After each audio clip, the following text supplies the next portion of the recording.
Lord of Mysteries. Survival from the Secret Doll Chapter 41-60. But now that you mention it, system, did you find anything else when you went to loot the corpse? Tang pondered for a moment, questioning the system in his mind. A mid-sequence Byander arousing the instinctive vigilance of a high-sequence Byander is in itself abnormal. And the devil's spiritual intuition is quite terrifying, but besides trembling, there were no other actions, which obviously violated the typical characteristics of the Abyss Pathway Beyonders. He somewhat suspected that the mid-sequence was a vessel for the descent of a god from the dark side of the universe, or that he carried something from the dark side of the universe. Otherwise, it would be impossible for a mid-sequence to make a high-sequence yield. Then, in this case, could the things that passed through his hands also leave something behind? No abnormalities, the system said, no items related to the abyss were detected. The residual power of the night pathway was specially preserved and strengthened by the system. If there were contamination from other pathways, the artisan module, at the high sequence level, could also scan it out. However, the never-ending theater did not find any power related to the true God level of the abyss. Is it that they don't care, or are they incapable? The dark side of the universe, this evil god's earliest historical record can be traced back to the Second Epoch, and was called the ancient god demon king Fabuti. No, the focus is not the true identity of the dark side of the universe, but his state.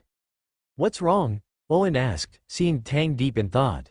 Tell me, what does the dark side of the universe want the marionettes in the theater to do? If the theater unfolds in Tingen, and the church does not react and send high-sequence Beyonders to try to seal it, the worst case is that everyone in Tingen will become marionettes. From a mystical perspective, marionettes are already dead people, but from a ritualistic perspective, standing on the position of offering sacrifices, marionettes can breathe, have their own thoughts, have complete spiritual bodies, and blood flowing through their bodies, still meeting the standards of blood sacrifice. Sacrificing marionettes with blood is more secretive than causing large-scale killings, thereby attracting the attention of high-sequence Beyonders, and even the theater that isolates the spirit world is obviously easier to achieve this. Large-scale slaughter, in terms of ritual, in the domain of demons, this is one of the expressions of begging for power from high-ranking beings. And sometimes, Owen said, they might want to summon a high-ranking demon? That's also possible. But what good would it do for them if a high-sequence demon descended on Tingen? Tang denied Owen's speculation. He looked at the collection of poems placed on the table and muttered to himself, the true god of the Abyss Pathway has always been in poor condition. This information is not something they can obtain at their level, but Tang clearly knows this. He and the bound god are together called the shame of the true gods. They were caught and contaminated by foreign objects, wanting to resist, but without strong power, without strong allies, and in poor condition. Poor condition. Then what is the purpose of performing blood sacrifices in poor condition? Praying to even more powerful abyss monsters? Praying to above the true God? No, sacrificing ordinary people with blood, no matter how many there are, does not have this ability. Above the true God, quantitative change is difficult to cause qualitative change. Ritualistic perspective, a ritual to make a high-sequence demon descend. Sequence 0, Abyss. The acting method tends towards depravity, curse-like, in poor condition, contaminated, wanting to descend, a ritual of prayer to higher beings. Damn, could it be that they want to bring that thing that gives birth to Tingen to share the burden with him? Responding to the ritual, throwing down the contaminated part of oneself. Righteous gods, you don't care, do you? You want me to have a hard time, right? Come on. Let's all have a hard time. All your believers are dead. The contamination is coming down. I'll see if you care. Tang was so frightened by his own speculation that he almost caused the marionettes beside him to lose control as well. He calmed himself down, recalled his speculation, and his face couldn't help but turn pale. No, even if there is a possibility, this possibility. It's too terrifying, this no longer involves the sequence 2 angel level.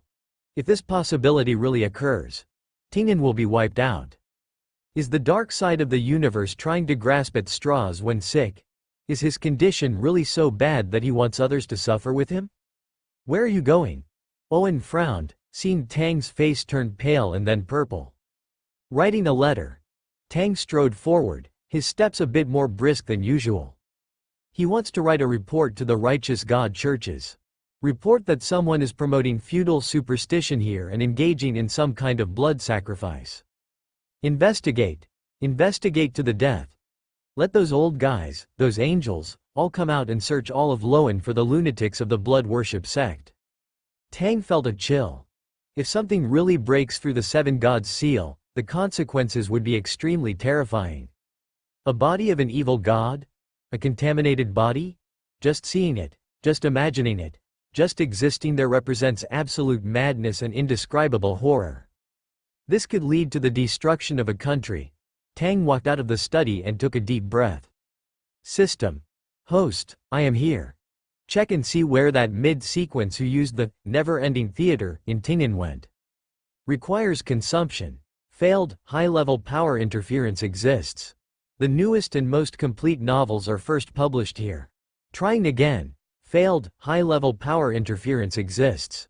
No, even if it has lost most of its power, the god's descent or the items carried by that mid-sequence cannot contaminate the angel-level sealed artifact. Its rank will instinctively resist the system's search. Like when identifying those marionettes in the theater, even if he ate a high-sequence Beander characteristic, the system would have a hard time finding the true body, even if the spirit world contains the other party's information.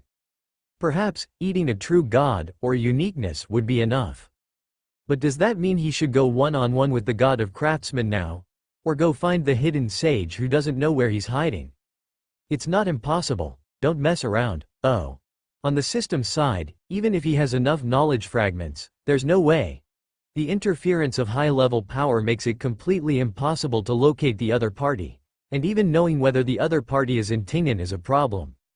Hopefully, this guess is wrong. Tang felt a bit of a headache. The dark side of the universe is an evil god that still existed in the Fifth Epoch. Logically speaking, it's far from the time for a desperate struggle. Hopefully, he's really just overthinking.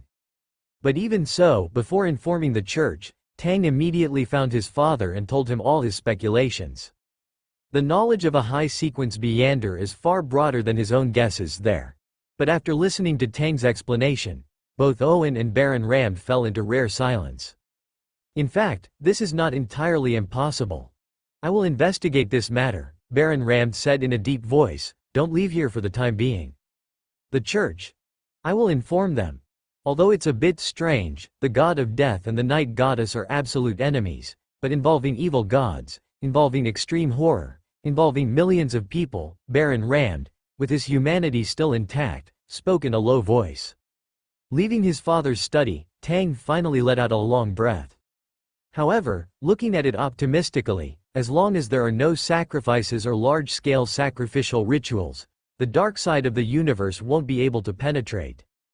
If there were other, more convenient ways to summon down his corrupted parts, he wouldn't have done it this way. In any case, it's not entirely unsolvable. There shouldn't be any problems in Tingen. The never-ending theater is with me now. If they want to carry out large-scale massacres, acting in a territory that conceal a zero-level sealed artifact powerhouse is too risky. If I were the dark side of the universe, I would abandon Tingen and go to other cities. The Bloodseekers sect might still have other, zero-level sealed artifacts, but not too many. Tang walked towards his room while opening the system warehouse. The sealed artifact formed by the twisted union of a schemer and a winner was lying quietly inside. Sealed artifact. Open black lens bracket. A moment of luck. Close black lens bracket. Mutated Niu Hulu edition. Item information. Once the extraordinary characteristic of a winner, it combined with the extraordinary characteristic that emerged from the mental breakdown and death of a schemer, possessing the extraordinary abilities of both a schemer and a winner. It possesses some living characteristics. Description. This is a wooden, gold-inlaid cane, smooth and sleek throughout. The length of the cane is moderate, conforming to ergonomics, and it is not difficult to see that the cane body is engraved with sentences left over from ancient Hermes, translated as, "Brief luck is not a lifetime of luck." However, this ancient Hermes text is now mostly obscured by strange stains, but it still makes people feel that the former owner of the item considered occasional luck to be quite important. Ever since being inseparable from its former owner, accompanying them in life and death, it seems to have undergone a small change. This item can passively store luck. When spirituality is injected again, it will allow the holder to obtain a surprising coincidence. Of course, whether this coincidence is good or bad, the Niu Hulud Kane does not know. Perhaps, you can tell it about the tragic deeds of its former owner? It will surely be happy to hear it. Holding this item will enhance the holder's extraordinary abilities in areas such as divination and anti-divination. As a cane, this item also possesses the functions that a cane should have. When encountering enemies, you can raise the cane and, while ensuring as much as possible that you don't smash the enemy's dog head, transform the opponent into your marionette. When you inject spirituality, after 3 seconds, the spirit thread of the person being struck will initially be controlled, and after 15 seconds, they will completely become the marionette of this item. But the number of marionettes cannot exceed 30, otherwise you might become the one with the smashed head. After all, a cane is just a cane, it is not a person. Holding this item, the holder can copy their extraordinary abilities to the controlled marionettes. The maximum number of these special marionettes is 5, and the marionettes must be placed within 800 meters of the cane. Holding this item, the holder can exchange positions with the marionettes. Possesses some low to mid-sequence extraordinary abilities of the magician, faceless, and other pathways. Negative effects. It will occasionally bring bad luck to the holder. After all, luck is conserved. When held long enough, perhaps the holder will also become its marionette. Note: this item consumes a large amount of spirituality, and it seems to be irrational, occasionally reciting strange knowledge. The best way is to tell it things it likes to hear, and soothe its emotions. In general, the extraordinary abilities of the schemer seem to have been inherited, but they have all been weakened, possibly due to the fusion with the extraordinary characteristics of the winner, and the weakening caused by his own madness and death.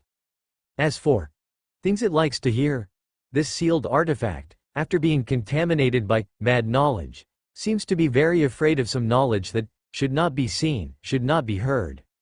If I recite the celestial worthy of good fortune a few times, will it directly explode and die?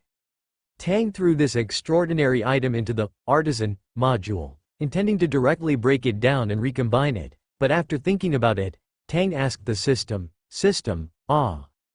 The system did not speak. It felt that the host seemed to be holding back something bad. Do you think what it's muttering might be some secret above the true God? The kind that would cause you to explode and die upon hearing it. This is also possible. After processing through big data, the system's mechanical voice also revealed caution. Alright, then help me optimize it a bit. No need to break it down and recombine it. Tang said, after weakening the negative effects, it's best to make it so that it speaks when it's told to speak, and shuts up when it's told to shut up, and the things it says are the kind that others love to hear. He emphasized the word love to hear, and the system fell silent. Are you planning to cosplay yourself? Cosplay the true creator and play with others? Is that not allowed? It's not that it's not allowed. It can be optimized as much as possible, but there's no guarantee what it will say. The system said hesitantly. That's enough. The newest novel is first published here. Tang was satisfied enough. As for Tang himself being able to hear, these mad knowledge whispers themselves originate from him. Even if the cane gets too excited, it shouldn't cause him to directly lose control. Moreover, there's still the shell of the system. If it doesn't work, he'll first accumulate a wave of knowledge fragments and prepare for knowledge seeks man, before trying again. Also, sitting in his room, Tang looked at the extraordinary characteristics of the Sequence 4, Black Knight, of the Seer pathway, which had been purified, broken down, and recombined, and no longer possessed the mental pollution of the true creator. He felt that he was still lacking a magical item with strong offensive capabilities. The never-ending theater is too large after all. If it's outside the theater, the ring of the Master of Ceremonies is not useful. I still need a powerful offensive extraordinary item. The marionettist is inherently weak, and the number of marionettes that can be controlled is currently only 1 at most. After thinking about it, Tang had the marionette behind him travel again. The two returned to the theater. Olsen had already sorted out those extraordinary characteristics and was preparing to pack them up and send them back to his clan after leaving the theater. "I didn't hear anything I shouldn't have heard," Olsen said. "When it's daytime, I'll write a letter informing the clan of this matter at the same time." "All right." Tang did not temporarily inform Olsen of his speculation about the Bloodseekers sect's actions. Through the ability of the Ring of the Master of Ceremonies, he left the area he had temporarily designated as the Plaza and entered a special space filled with black curtains hanging from the high ceiling, with countless stars flickering with faint light within the curtains. These stars were all extraordinary characteristics separated from that giant marionette. The colorful extraordinary characteristics hung upside down in the sky. The entire special space was covered with countless black curtains, creating small compartments to isolate each extraordinary characteristic. While rejecting the law of extraordinary characteristic aggregation, it also added a layer of filter, preventing low to mid-sequence individuals who saw them from directly going mad and losing control. The ring on Tang's little finger flickered with white light, and two extraordinary characteristics fell. One was the extraordinary characteristic of a manipulator, and the other was that of a darkness devourer. Along with the departure of 2.5 demigod-level extraordinary characteristics, there were also several mid-sequence extraordinary characteristics. Two faceless, one wind-blessed, one erudite. The black curtain swayed in mid-air like a slender, drifting ghost, the stars above flickering with faint light. Tang found a place to sit down and opened the Artisan module. The upgrade of the Seer Pathway's demigod-level mystical item was not yet complete, and the mutated version of A Moment of Luck also needed to be strengthened. Since the Artisan module consumed a demigod-level extraordinary characteristic, it could provide 3 furnaces capable of working simultaneously, with 1 slot remaining. Tang thought about it and decided to try out his idea first. The remaining faceless extraordinary characteristics will be used to make 2 extraordinary items similar to masks. One for Owen, one for his father. Having made up his mind, Tang looked at the Black Knight's extraordinary characteristic in the system's warehouse. Black Knight, Umbra, Manipulator, then the mid-sequence Wind Blessed and Erudite. 3 demigod-level extraordinary characteristics, 2 sequence 6 extraordinary characteristics. These correspond to the Hanged Man, the Sun, the Dreamweaver, the Tyrant, and the White Tower, respectively. These are 5 completely adjacent pathways, also known as the Omniscient and Almighty 5 pathways. Extraordinary characteristics can be fused with each other, even if they are not adjacent pathways, just like A Moment of Luck. The Monster and Seer pathways are not adjacent, but the resulting sealed artifact is quite twisted. Extraordinary Characteristic Aggregation Law, EMM, actually, at high levels, even non-adjacent pathways should have a certain aggregation effect. After all, they all originate from. As for the Omniscient and Almighty 5 pathways, he wasn't sure what would happen if he fused the extraordinary characteristics of 5 adjacent pathways together. Will it revive the ancient sun god? Or will it attract the attention of that audience lurking behind the scenes? Or the true creator of the Forsaken Land? After all, this should be equivalent to a simplified version of the ancient sun god, right? However, no matter which side it is, the never-ending theater seals off the spirit world, and I am separated by a layer of the system. Even if the ancient sun gods will revive, it should be some simple changes in the spiritual imprints inherent in the extraordinary characteristics. The system can block it, you can block it, right? System. The system didn't want to speak, the system just wanted to watch the host court death.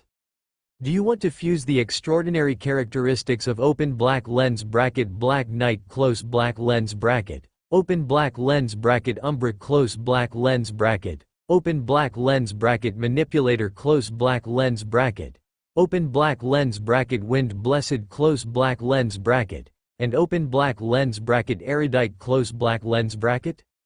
Warning. Due to the aggregation of extraordinary characteristics from multiple pathways, the resulting extraordinary item will undergo unpredictable mutations. Starting fusion, purifying the spiritual imprints remaining in the extraordinary characteristics. Remaining time, 43 hours 59 minutes and 57 seconds, several quiet days passed. Tainan was very peaceful, as if the disappearance of so many people had not brought too much danger to this newly born city, but Tang also discovered that there were many more people in the nearby town recently. It should be people from the church. They were investigating matters related to zero-level sealed artifacts, and perhaps also investigating the mid-sequence extraordinary from the Abyss pathway. His father seemed to have already revealed the news to the church. Now, he and Owen were staying quietly in the castle, with no intention of going out. Of course, it wasn't that no extraordinaries had come to the door. As the master of this territory, it was not uncommon for the Ramde family to be investigated. This kind of investigation not only involved asking if they had recently discovered strange people, but also a series of methods such as divination and dream invasion were secretly in effect. However, the results of divination were interfered with by high sequences, and the path of dream invasion was even passed by the Death Console, so that dream invaders who might reveal problems were either hinted at or maintained a certain degree of sobriety, so as not to talk nonsense. As an angel of the death pathway, he was also familiar with various methods of adjacent pathways, and could use them to make various defenses. After sending away a dream weaver, the surrounding castle hall scenes re-transformed into countless strings of symbols, reorganizing into new dreams. At this, Tang sighed and silently complained to the system in his dream. If they were to dream into the dream of an extraordinary who was extremely hostile to them, they probably wouldn't even know how they died. Entering dreams at will is not a good habit.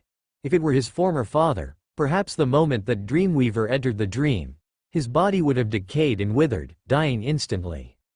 Of course, it is also possible that the church has already deployed certain high-sequence extraordinaries nearby.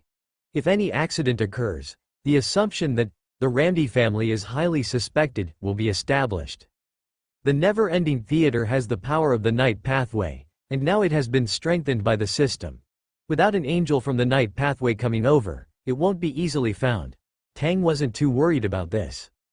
After these few days of screening, the suspicion in this area should be ruled out. Extraordinary methods were not uncommon in the Fourth Epoch, when the gods walked the earth. Even many knights who obtained noble titles through war were extraordinaries. However, his family had intentionally concealed the fact that they were extraordinaries. The death pathway and the seer pathway were both on the Night Church's blacklist.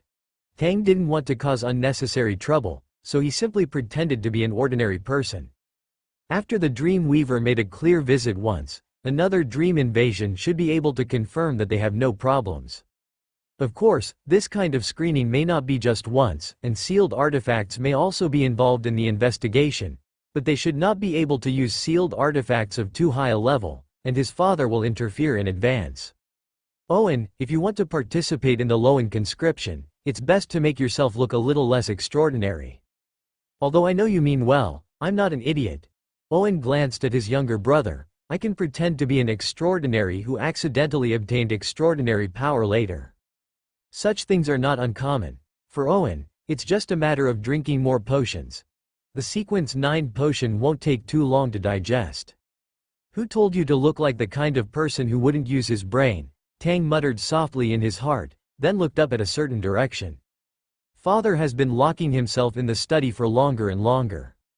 Is time approaching, so he must prepare? Tang thought about it and opened the system to flip through it. He remembered something he had obtained before, but hadn't researched it yet. New module, Bionic Puppet. Are you still troubled by the lack of agility of your puppets? Are you still worried that the puppets are too far away to operate? Will you feel sorry for having to give up old puppets because you got new puppets?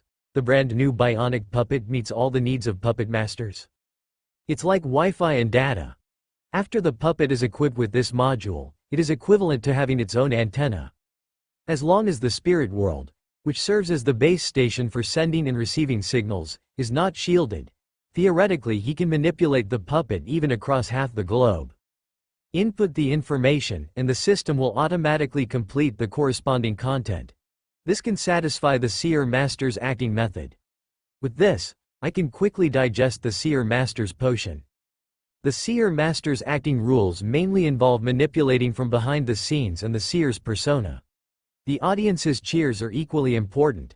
the spiritual feedback they provide can greatly promote potion digestion. However, if the simulation is realistic enough, to the point where I feel like it's a person rather than a seer, wouldn't that be a form of losing control?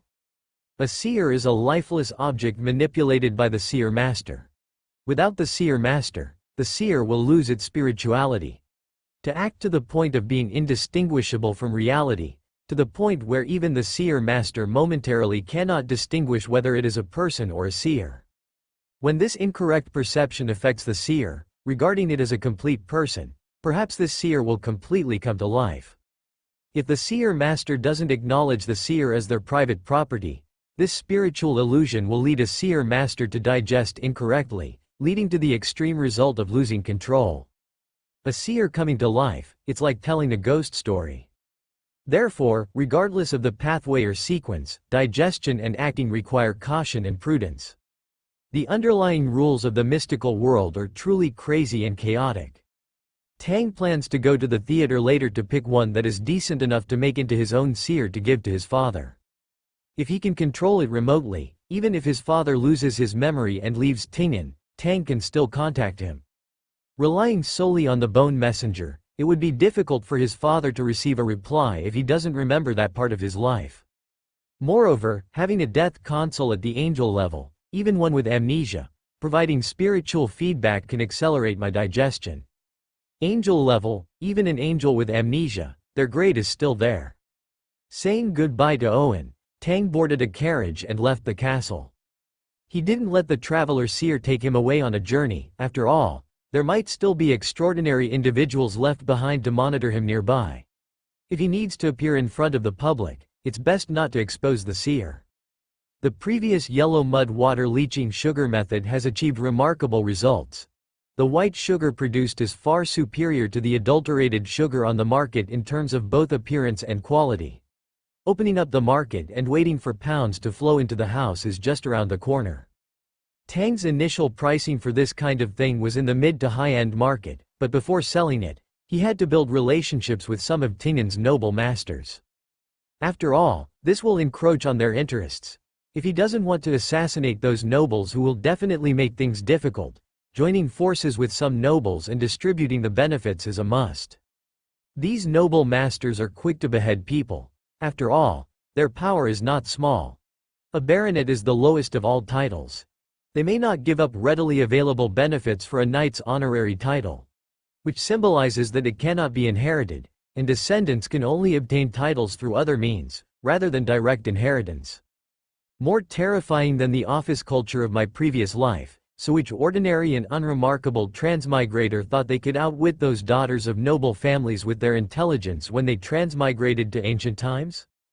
However, even if he decides to cooperate, the production method of white sugar must be firmly in his own hands. He had previously borrowed a group of people from his father specifically to do this. It seems I still have to hire some extraordinary individuals. Indeed, there are no extraordinary guards in the castle. This is on the surface. In secret, there are low-sequence extraordinary individuals within the guard, hired by his father or under the instructions of his maternal grandfather's family, belonging to the ultimate defense force of this territory. Of course, if the enemy easily thinks that dealing with those secret extraordinary individuals will allow them to sit back and relax, then good luck to them. In the secret within the secret, there are also two mid-sequences, an angel, a bunch of seers, and a man-eating theater. As for reclaiming wasteland, planting fruit trees, and building workshops, this requires a lot of manpower. The manpower on his father's side is not enough, so Tang plans to go to the town to scout out some people. The bumpy carriage made Tang close his eyes, but he couldn't rest well. Soon, the somewhat bustling town appeared. The serial killer that once appeared here did not cause too much of a stir. Father Fiedel is presiding over Mass, and 2s and 3s of believers sit in the small church, quietly listening to the priest reciting the goddess's scriptures and praising the goddess. Tang walked in from the church entrance, looked at the holy light of the night within the church, and quietly walked to the last row to sit down. His mother is a devout believer of the night goddess, and Mrs. Boyanka husband also contributed to the construction of the small church. Extraordinary individuals from the Church of the Night? Tang scanned the believers present and made a decision in his heart. This church is not big, and even on Sunday Mass, there are not many believers participating in the Mass. After all, this is the countryside. If they don't work, the next day's food may not be guaranteed. Even if the poor people sometimes receive aid from the Sur and the church, they cannot afford to spend a day on Mass. At most, they pray in their hearts while eating black bread, making the sign of the scarlet moon on their chests, praising the goddess. Therefore, those who can participate in Sunday Mass, if their families are not short of food, then they must have something to rest here temporarily. Like a figure not far away, with his head lowered and motionless. That was the church person who came to the castle to visit them before, also the nightmare that invaded his dreams before. Mass ended, Tang stood up, walked forward, and put the prepared pounds into the donation box. Mr. Rand. Father Fiedel greeted Tang warmly, tapping his fingers 4 times clockwise on his chest. Tang pretended not to notice the nightmare beside him, and after drawing a scarlet moon on his chest as well, he said to this devout believer of the goddess, "Father Fiedel, I have some things I would like to get your help with." "What is it?" Father Fiedel asked. "If it is something I can do, as a fellow believer of the goddess, I would be happy to help you. I want to hire some people in town." Tang pretended to be somewhat troubled. "I have a good business, but I lack some manpower, and I hope to get the help of people who are patient enough and hardworking enough. Of course, in terms of remuneration, on top of the existing remuneration, I can provide 2 meals a day. Generally speaking, the party providing the work does not provide food, unless you are the other party's servant, butler, or guard, similar to this kind of occupation that is employed for a long time and whose workplace is in the other party's mansion. Such occupations not only provide salary, but also generally provide food and accommodation. It's just that families that can afford these expenses will not hire ordinary people, and naturally cannot be like Tang, providing food and water because of a shortage of manpower. After all, even if you work hard every day now, there are still quite a few people who starve to death. Praise the goddess, your kindness will be rewarded. Many people hope to get this opportunity, Father Fiedel said with a smile after a moment of stunned silence. A job can even be considered a luxury for many people. If possible, try to select followers of the goddess. Of course, the goddess is benevolent, and she is equally tolerant of followers of other gods.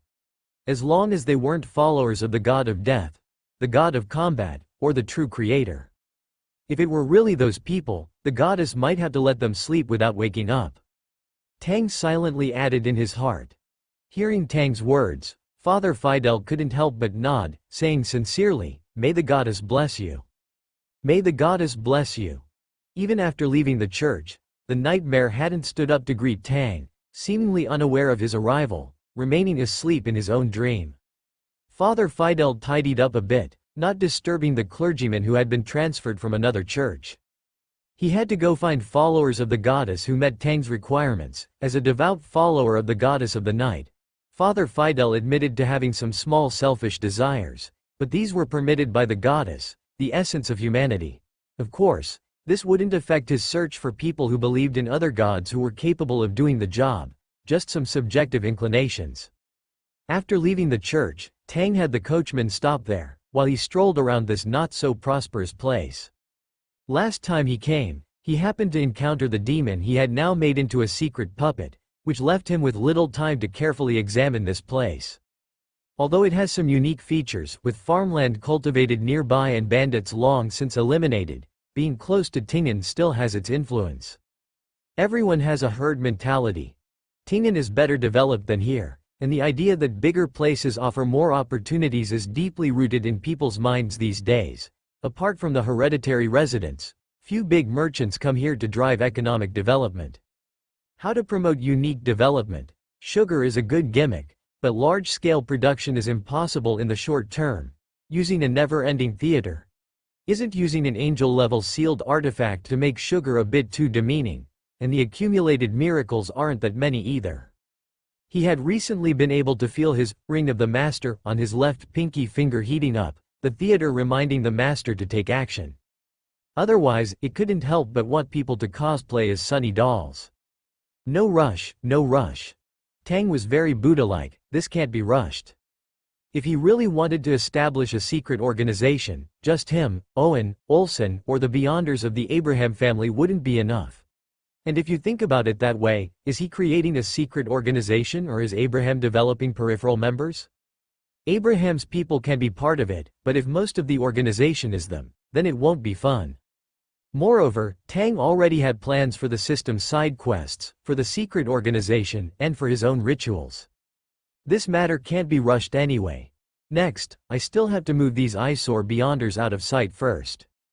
Perhaps most of the Church's power has already gone to track down the suspected sequence Beyonder vessel of a cosmic dark side deity, but they are still conducting a more detailed investigation in Tingen. After all, there was a high sequence Beyonder here who could take away a 0-level sealed artifact. Although it is unclear whether the other party has left, this is still an unstable factor for Tingen, where the Church's forces are not too strong. The objects to be inspected by the Church's high sequence Beyonders may not be them, but their presence here is somewhat of a hindrance. As for how to make these annoying high sequence Beyonders shift their gaze, Tang's gaze fell on a place not far away. That place was surrounded by people for some reason, and there was a faint sound of loud cursing. Tang frowned. He leaned on a simple staff, quietly staying back, and subtly hooked the surrounding spirit threads. A secret puppet of an ordinary person. A villain brought into the warehouse when cleaning the theater, who had been hiding in the corner, came out in a timely manner and pushed the others aside. Through the secret puppet's vision, Tang saw a corpulent middle-aged man viciously kicking a child lying on the ground. Enough, John, didn't little Arlene just want to buy some food? You drink there every day. Not caring at all about little Arlene's seriously ill mother, and not letting the child take care of her? Someone who couldn't stand it anymore couldn't help but say, "Shut your mouth." The drunken old John didn't care about these people at all. He was drunk and holding a wine bottle in his hand. Hearing these words, he couldn't help but kick the girl curled up on the ground in pain and cold sweat. This little thing stole my money, hick, dared to steal my money to buy things for that, hick, who does nothing all day and just lies there sickly waiting for me to serve her. Get up for me, hurry up. Doing nothing all day, just thinking about my money, right? He grabbed the girl on the ground by the hair. Some people around reached out to stop him, but old John drunkenly sneered. Or, will you pay for this little thing? And you're so kind and generous, I'll put tonight's drinking money on your tab? The people who reached out to help awkwardly stopped and said nothing more. The newest and fastest novel is first published at. Or, you. He pointed to the people around him and laughed. Do you want to pay for her? Or do you lack a handyman who only eats and doesn't work? Come on, pay up. Take her and her sickly old mother home. Come on, come on. He shouted louder and louder. Among the surrounding crowd, some were numb, some were unbearable, but in the end, no one offered help, and could only leave in silence. The girl, being held by the hair, couldn't help but scream. She looked around in horror, but the people she looked at were silent. Finally, the hope in the girl's eyes dimmed. Her face was still painful, but it had the numb tone that could only be formed over years of accumulation. She wanted to say to her alcoholic father that her mother couldn't hold on any longer, that the food at home was about to run out, and that her seriously ill mother couldn't get medical treatment. Tonight, or perhaps the next night, her mother would eventually go to the goddess's kingdom. But her eyes were full of tears, but these tears brought no sympathy from her father. If she weren't too thin and small, she would have been sold into a brothel by her drunken father long ago to exchange for a night's worth of drinking money. But she didn't want to. Who will save me? She cried out silently. But who can save her? It's better to die. It's better to die here. Mom, I'm so tired. I'm really tired. But a loud slap instantly awakened the girl's dead eyes. The drunken old John fell stiffly to the ground. He was directly slapped unconscious. The captain of the knights, who had swung his arm around and given the drunken man a big slap, had a very gloomy face. He forced a smile that was both awkward and polite, looking at the young man who was slowly walking over. This was a big shot that even the captain of the knights had to treat with respect. Mr. Land. Welcome to Fanfic Audiobook, your go-to place for immersive audiobooks. If you enjoy the content, don't forget to like the video and subscribe to our channel for more amazing stories. Tang leaned on his cane, and the people around him spontaneously moved away, creating a large open space. What's going on? Tang glanced at the drunken middle-aged man on the ground who had been knocked unconscious but quickly slapped awake by the captain of the knights, and the girl who was now coughing softly, supporting herself on the ground, looking up at him. The ring on his little finger was slightly warm, indicating that a miracle recognized by the theater was occurring. The never-ending theater, as a miracle worker, every great miracle performed is composed of countless tiny miracles. As the highest level of magician, a miracle worker's miracles always start small, a process of quantitative change leading to qualitative transformation. Each tiny wish is piled into a wishing bottle, and when it is filled, the wishing bottle will be like a rising firework, blooming with brilliant colors in the dark night. And through the ring of the person in charge, even if Tang is outside the theater, the miracles he creates can be accepted by the theater, providing strength for the theater to accumulate. Even if enough is accumulated, within the spirit world range that the theater can radiate, I can also try to make a wish to it. This is equivalent to a hidden angel level helper, which can be used as a trump card when encountering danger. Of course, doing so would directly expose the real and spiritual coordinates of the never-ending theater, breaking the secrecy and making people aware. The captain of the knights had obviously used a heavy hand. He might turn a blind eye to these old foxes on ordinary days, but once something happened, he couldn't ignore it. Otherwise, he would be the next unlucky one. His face was swollen from the beating, his body was covered in bruises, and a sharp pain struck him. The middle-aged man, who had broken several bones in his body, was obviously scared to death by Tang's identity. The alcohol had worn off, and he was now kneeling on the ground, covered in cold sweat, no longer with his previous arrogance, only kowtowing repeatedly. Tang didn't speak. The captain of the knights stood up and glared at the damned drunkard. Soon, the drunkard, who had already lost many teeth, tremblingly raised his head. He couldn't care less about the whispers around him. He knew very well what would happen if he offended a noble. I'll give her to you, forgive me. His words were already distorted. He pointed to the girl on the ground, looking at Tang with longing and anticipation, hoping that this kind-hearted noble could spare his life. In this era, even with money in hand, the lives of the lower class were no different from a cat or a dog in the eyes of those nobles. Not to mention the lord of this territory? He was filled with regret as the young man in front of him walked towards him, his cane stopping in front of him. With a dull thud, the young man didn't use much force, but a bright red mark appeared on the middle-aged man's swollen face. However, compared to his body with several broken bones and his head swollen like a pig's head, it was already much better. After all, Tang was mindful of the extraordinary people of the church, and this stick didn't directly rip open the man's skull. Beast. Tang had already heard the whole story from the people around who hadn't left yet, and after secretly divining the truth, he glanced at the girl on the ground and signaled to the captain of the knights, "Send the person to the church and find a priest to check on the child's mother. It seems that this place needs to be managed. All sorts of monsters and demons are developing their schemes here." And then, Tang looked down at the middle-aged man who was still trying to please him despite being hit with a stick. He smiled coldly, flicked his sleeve, and left. Tang didn't think he had the ability to save everyone, but he had the ability. Yet he saw and ignored it, which really let down the core socialist values he had learned for so many years. He didn't need to do anything, he didn't even need to tell them anything, and the night guard team that controlled this place would give him the answer he wanted tonight. A good mood for the day was ruined, and he returned to the church entrance to get into the carriage and leave. It feels more medieval than the Middle Ages. Although I'm used to it, it's still uncomfortable to see. Every era has its own trajectory. In the end, he doesn't have the ability to change the whole world.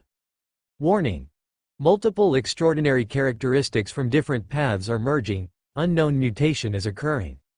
The magical item created by merging the extraordinary characteristics of open black lens bracket black knight close black lens bracket, open black lens bracket darkness bearer close black lens bracket, open black lens bracket manipulator close black lens bracket, open black lens bracket wind favored close black lens bracket, and open black lens bracket scholar close black lens bracket has finally been completed. Tang looked at the system's prompt, looking at the things that only he could see after unfolding. Artisan. It was a scepter about 3 meters long, cast from dark gold. The scepter seemed to be covered in many words, densely packed, like centipedes winding irregularly around the scepter's body. Upon closer inspection, it felt as if one was sinking into it, being controlled by an invisible force, involuntarily giving up resistance. The top of this scepter was a flat disc, seemingly symbolizing the sun. 5 twisted triangles floated around the dark gold disc, and within the triangles, different alchemical symbols seemed to be reflected under the illumination of light. Among these 5 triangles, the symbols in 3 triangles flickered with faint light, while the other 2 were slightly dim, as if they had not been lit. This was a magical item that looked quite mystical. Tang looked at the introduction given by the system, just as the system said. Unknown mutation. When determining the extraordinary item that could be fixed when choosing the extraordinary characteristics of the Black Knight, he did not choose the biggest highlight of this path, which is herding. The newest and most complete novels are published first. After all, he had a secret puppet, and herding was not a necessary choice. What he chose was corruption. The Black Knight's corruption clashed with the Darkness Bearer's purification.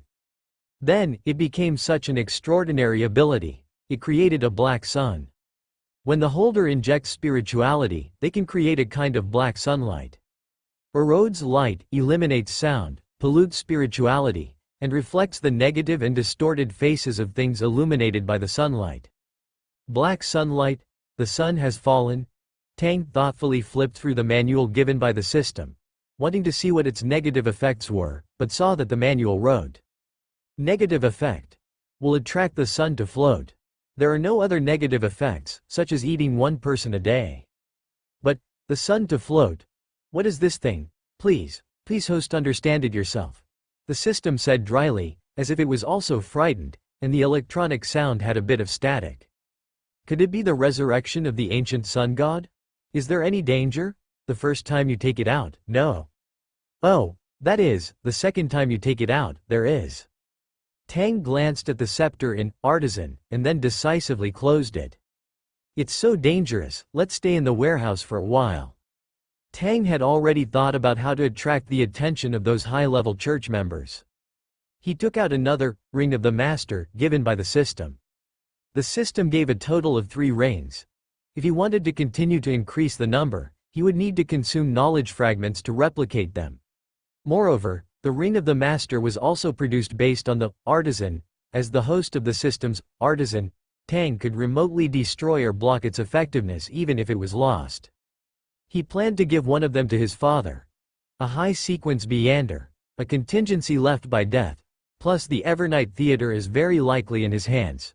3 unstable minefields, it's practically disco dancing at the church's doorstep. That night, Tang went to find his father. After giving the ring to him, he invited him to the interior of the Evernight Theater. This was for the theater's record. Angels recorded by the theater can summon corresponding historical projections. Tang had no intention of hiding anything in this regard, explaining everything, including wanting his father to divert the church's attention. He then quietly waited for his father's decision. Baron Ramses was also quietly looking at his second son. After a long silence, Baron Ramses sighed softly. His eyebrows and eyes softened a lot, and the inhuman feeling, the cold, aloof aura dissipated a little, as if he had returned to his true self. Baron Ramses didn't say much, stood up, and walked out. "Let's go." Tang nodded, but Baron Ramses paused when passing by Tang. "After tonight, I will leave."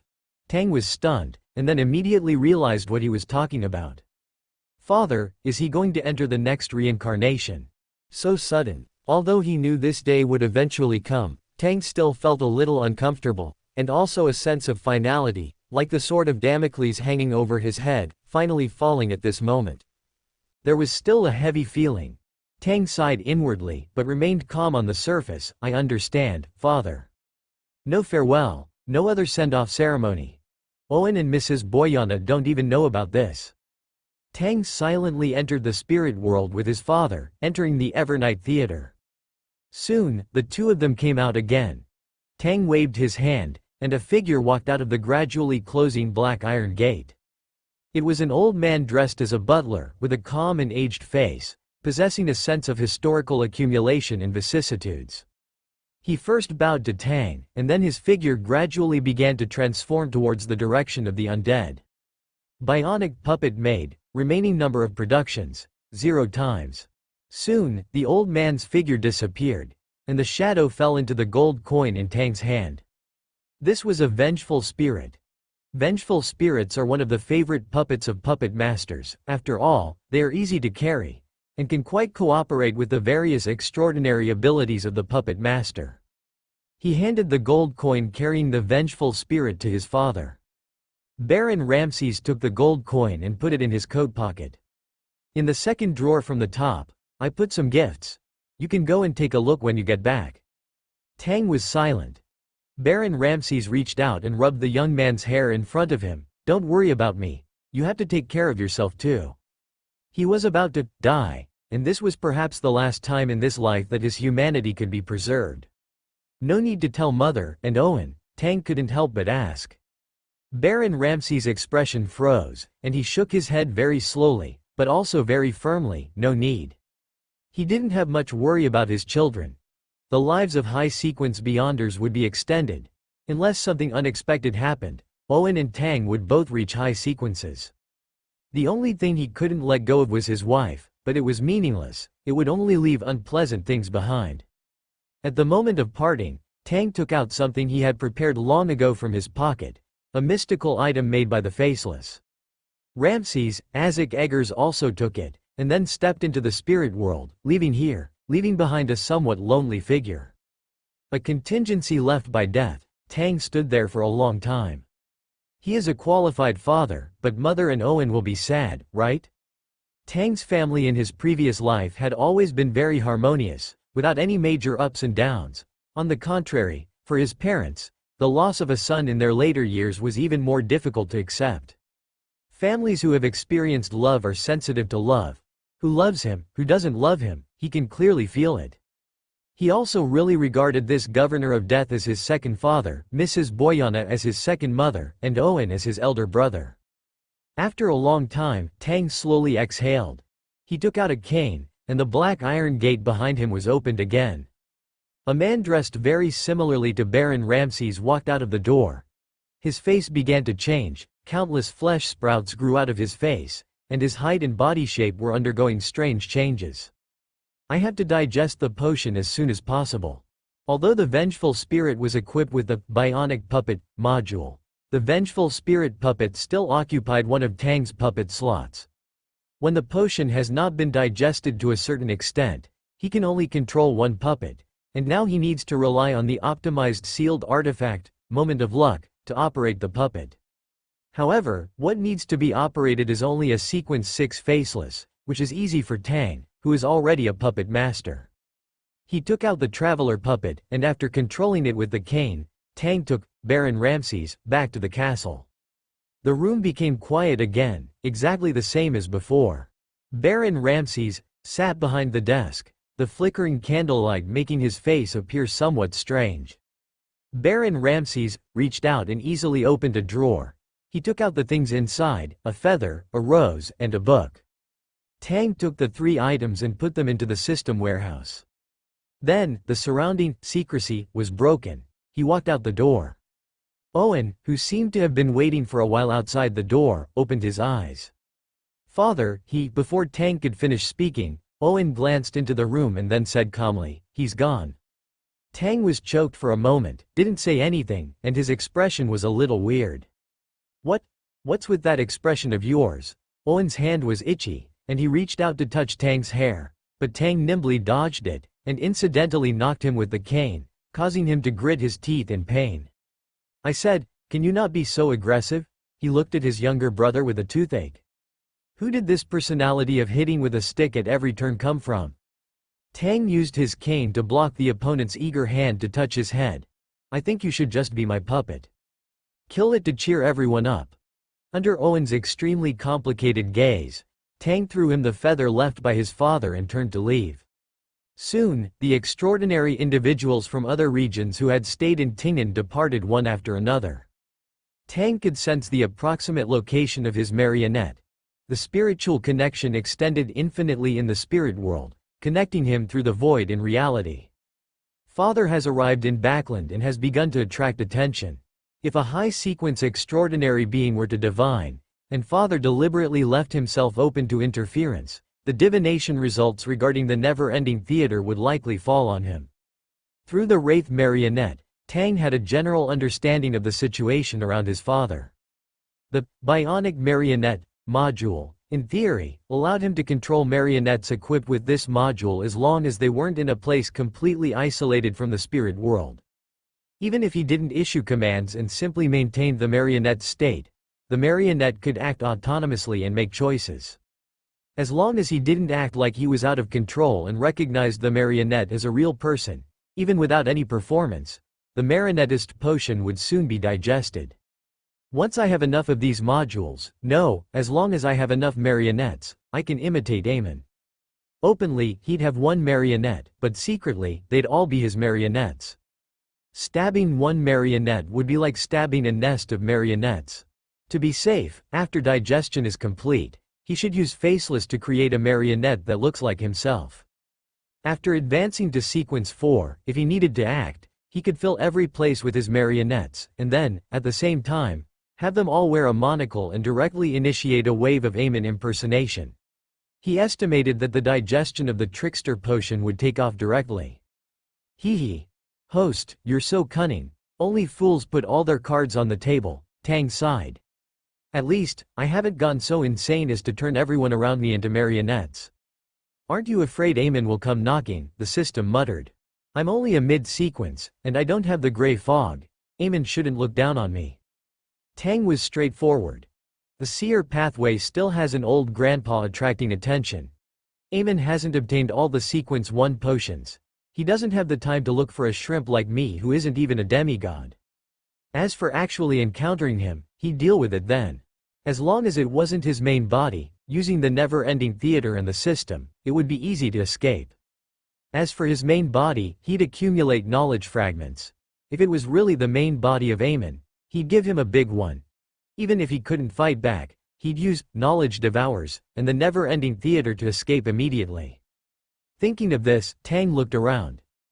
Good. No one suddenly took out a monocle and put it on, then said to him, "Is that really what you're thinking?"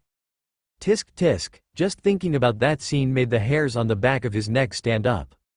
In this world, besides those high and mighty gods, Tang least wanted to face Amon. After all, he was the embodiment of trickery and mischief, and he had a very wicked sense of humor. By the way, system, can you detect parasites? Sequence 4 parasites of the seer pathway, whether shallow or deep, are very difficult to detect. None of the demigods of the Go family are simple. Tang had to figure out this problem. Through identification, abnormalities can be identified, but it cannot be determined whether the source of the abnormality is a parasite. Just like when Tang previously identified the marionettes in the never-ending theater, interference would occur. But whether this interference originated from a parasite could not be determined solely based on the current system, even after eating a demigod's extraordinary characteristics. Perhaps, eat a few more mystics? There have to be more? The system whimpered while Tang remained expressionless. How about we go find the hidden sage? And kill a god of craftsmen along the way, turning the 7 gods into 6 gods, to cheer you up, and then grab a few parasites for me to play with? It's not impossible. The system, with its blunt sensitivity, was immediately overjoyed. I'll start locating them now. You can have as many parasites as you want. Come back. He couldn't handle the hidden sage coming. The system, with its blunt sensitivity, was even happier. Locating now. Dead system. I'll hang you up and use you as a marionette sooner or later. A few days later, Owen also planned to leave. Tang also handed a mask to Owen, saying, "This is a mystical item made from faceless extraordinary characteristics. The negative effects are minimal. Just don't wear it for too long." Owen patted Tang on the back, then mounted his horse and left. The newest and most complete novels are first published at. Everyone has their own battlefield. Tang returned to the castle with Mrs. Buoyant and Baron Ramde, who were standing not far away. He also has his own battlefield. Side quest. Establish, join a secret organization. With the fall of the pale disaster god, the orthodox gods are gradually fading from people's eyes. The descent of evil gods. The great will is about to awaken, and in the future, when the orthodox gods die, when the unknown erodes the world, perhaps in the next millennium, or perhaps in the millennium after that, the world will undergo unparalleled changes.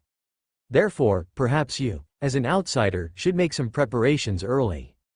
Accepted. Select mission inclination. Your chosen inclination is establish a secret organization. Note: this mission is a phased mission. You will not be able to enter the next phase without completing the previous one. Mission information has been updated. Side quest. Establish a secret organization, Phase 1. Your final choice is to establish a new secret organization. Of course, this does not mean that your choice is wrong. Those older secret organizations always have many strange rules, and joining them may not be a good choice, so, first of all, before establishing a secret organization, you always need some like-minded friends and a fixed place to communicate, right? That can be considered a complete prototype of a secret organization? Mission reward. Surprise gift pack *1 foot. Surprise gift pack. Tang looked at the mission reward, somewhat surprised. After all, the missions given by the system had never shown him the mission rewards in advance, and the mission rewards were mostly things like identification chances. What is this thing? The system gave a very official answer. Surprise gift pack. As the name suggests, it is a very surprising gift pack. As for what is surprising, we have to talk about the meaning of this word. What is this nonsense literature?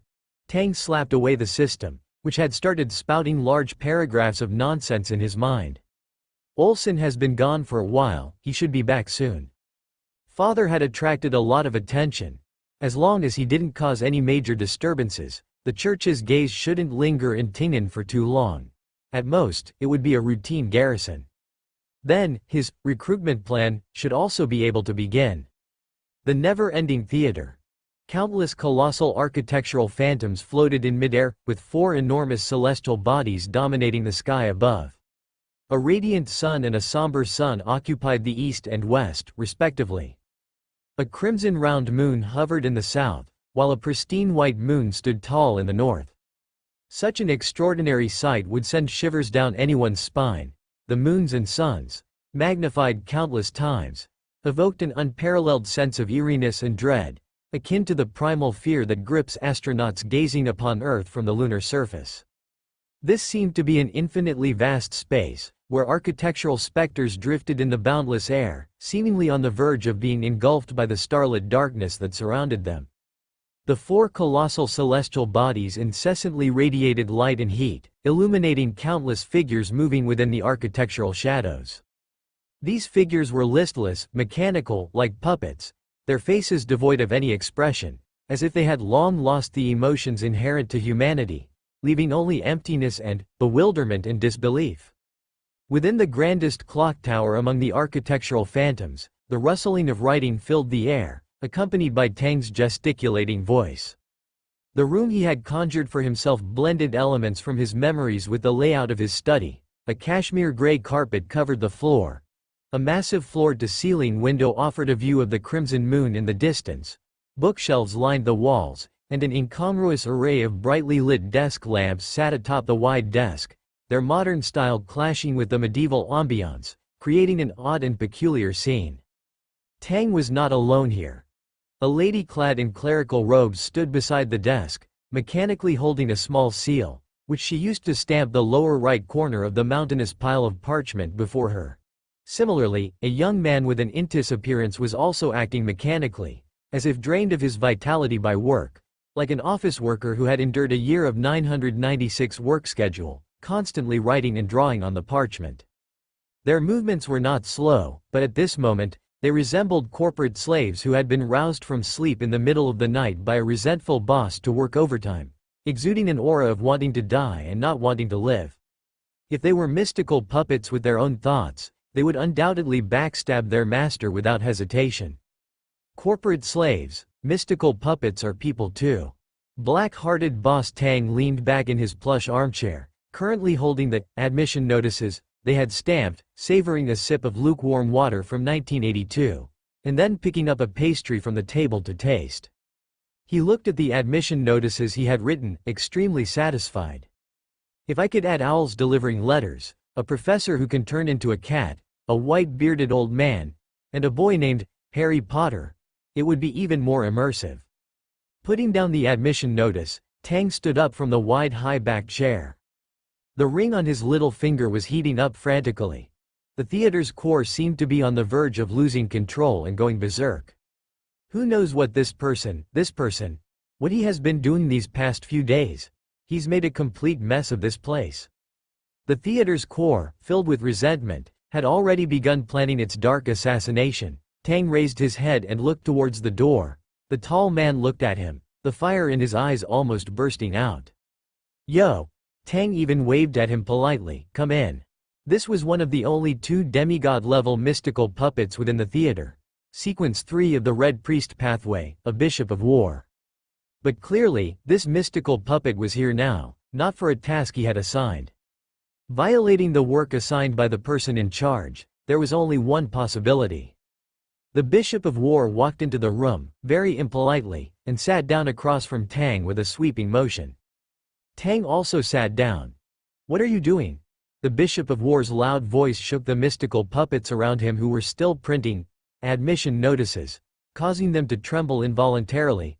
The 2 special beings who could control them now had conflicting opinions. If a dispute were to occur, who should they help?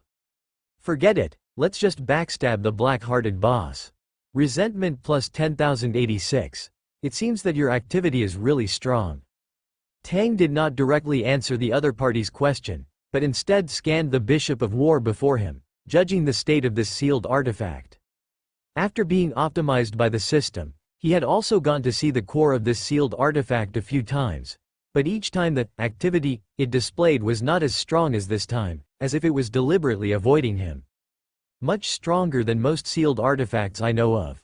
Whether it was the previous magic performance or the various emotions the theater had shown during this time, if he wasn't sure this was a sealed artifact, Tang would even think he was facing a living miracle inventor.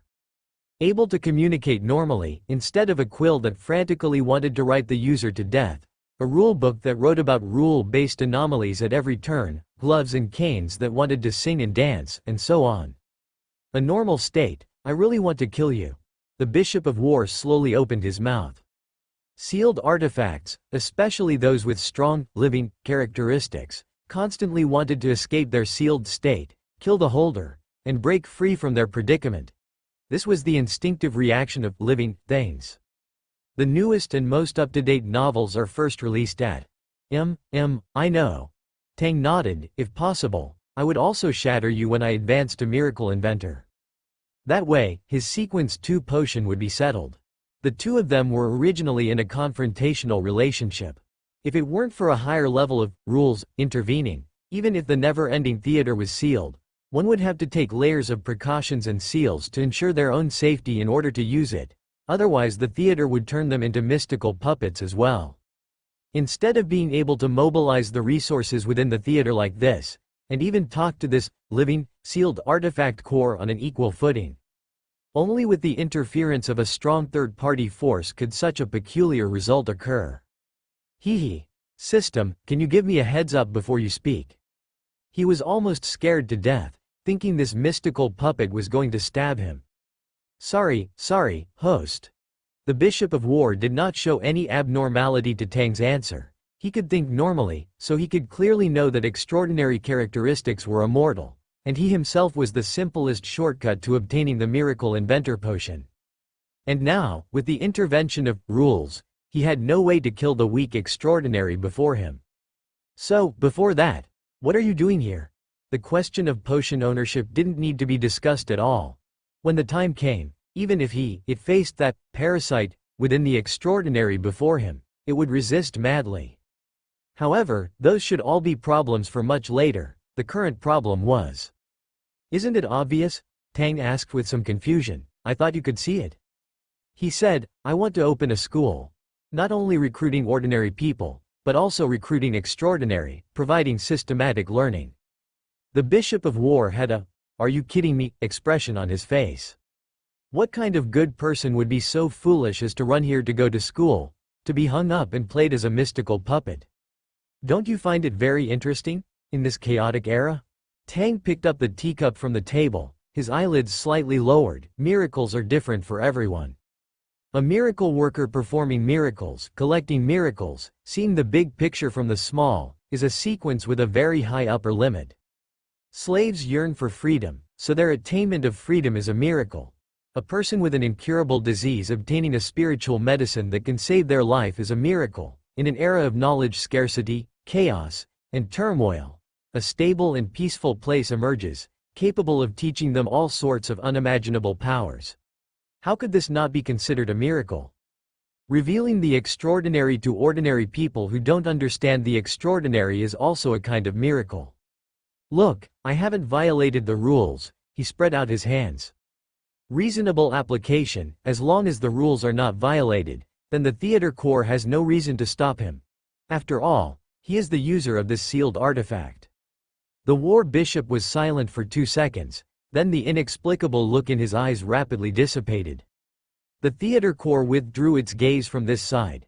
The war bishop stood up, gave Tang a salute, and then silently walked out to continue executing the orders issued by the director. Tang took another sip of water before looking out the window at the massive celestial bodies again. That was a terrifying illusion cast on the theater's curtain. The illusion of an angel-level magician could even briefly deceive experts of the same level. In reality, there are no such large suns and moons hanging in the sky. If they did appear, it would probably be an avatar of a certain evil god, a being above the gods, descending into the real world. After thinking for a while, Tang stopped paying attention to the increasingly numerous parchments on the table. He walked out of the office door, and at the same time, the surrounding buildings began to twist and change. Beneath the illusory buildings, flowers, plants, and trees began to appear, along with straight, clean roads paved with stone bricks.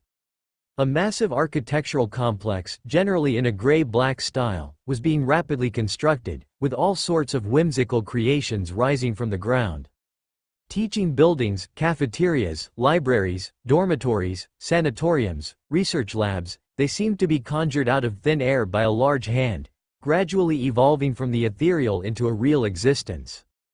Overhead, the countless stars began to shrink, slowly transforming into the normal appearance of the real world. The massive curtain drifted away into the unreachable heights, and a dazzling sun hung in the sky, like a newly rising sun, bringing light and warmth. Soon, that supernatural style, hanging in midair, surrounded by huge celestial bodies, the looming and indistinct state of the buildings in the theater, disappeared completely. A gentle breeze swept through, and the air was filled with the fragrance of flowers, plants, and trees.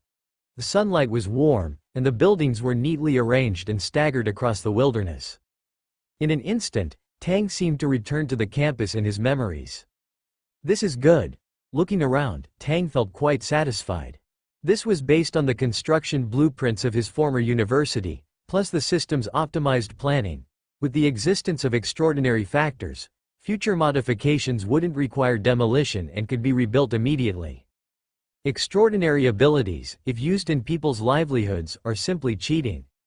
As for the scene where all the buildings were hanging in midair, to be honest, the people of this era couldn't accept that kind of humor. Tang strolled through the campus. Around him, cleaners held cleaning tools, and marionettes dressed as teachers and students spontaneously, like wound-up dolls, began to skillfully play their respective roles. When this area generates specific spirit world coordinates in the spirit world, he will also have other miracle worker extraordinary characteristics besides the theater, which can be directly used. Even the Sequence 2 advancement ceremony can be completed here. Good, good, good. Sequence 5 to 4, Sequence 4 to 3 require him to solve it himself. The theater can take care of the rest, not really. Killing a demigod marionette here, and then having other marionettes act as the audience for him, should also satisfy the ritual requirements. Then, using the remaining power of the Black Knight pathway here to just lie down for 300 years? After all, he really isn't a person from this world. If you have to say, He's just from a parallel spacetime. Here, his coordinates are now this twilight of the Fourth Epoch. This is fundamentally different from Klein Moretti, this remnant of the old days. It is impossible to replicate the other party's method of advancing to ancient scholar to obtain ritual feedback. Tang pondered. If we put it that way, sequence 5 to 4 requires satisfying the point of relying on one's own strength and planning, which is a bit troublesome. After all, I have the identity of the director, and these marionettes are essentially under my control. Temporarily relinquish the director's identity, let the theater's demigod marionette fight him one-on-one, or arrange for a demigod marionette to die. Can that satisfy the ritual requirements? After all, marionettes can be used as anchors. Their essence is dead people. Marionettes that are still alive should also be able to be used as part of the sequence 5 to 4 ritual. Host, your ideas are sometimes really, praise me for being clever, Tang said matter-of-factly. How could he call this exploiting loopholes? As long as it's feasible, then it's permitted by the rules. What's with exploiting loopholes?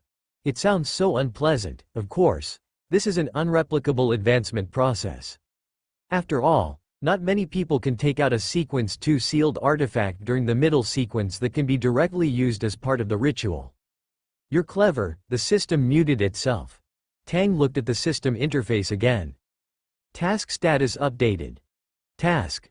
Open black lens bracket marionette master's performance close black lens bracket.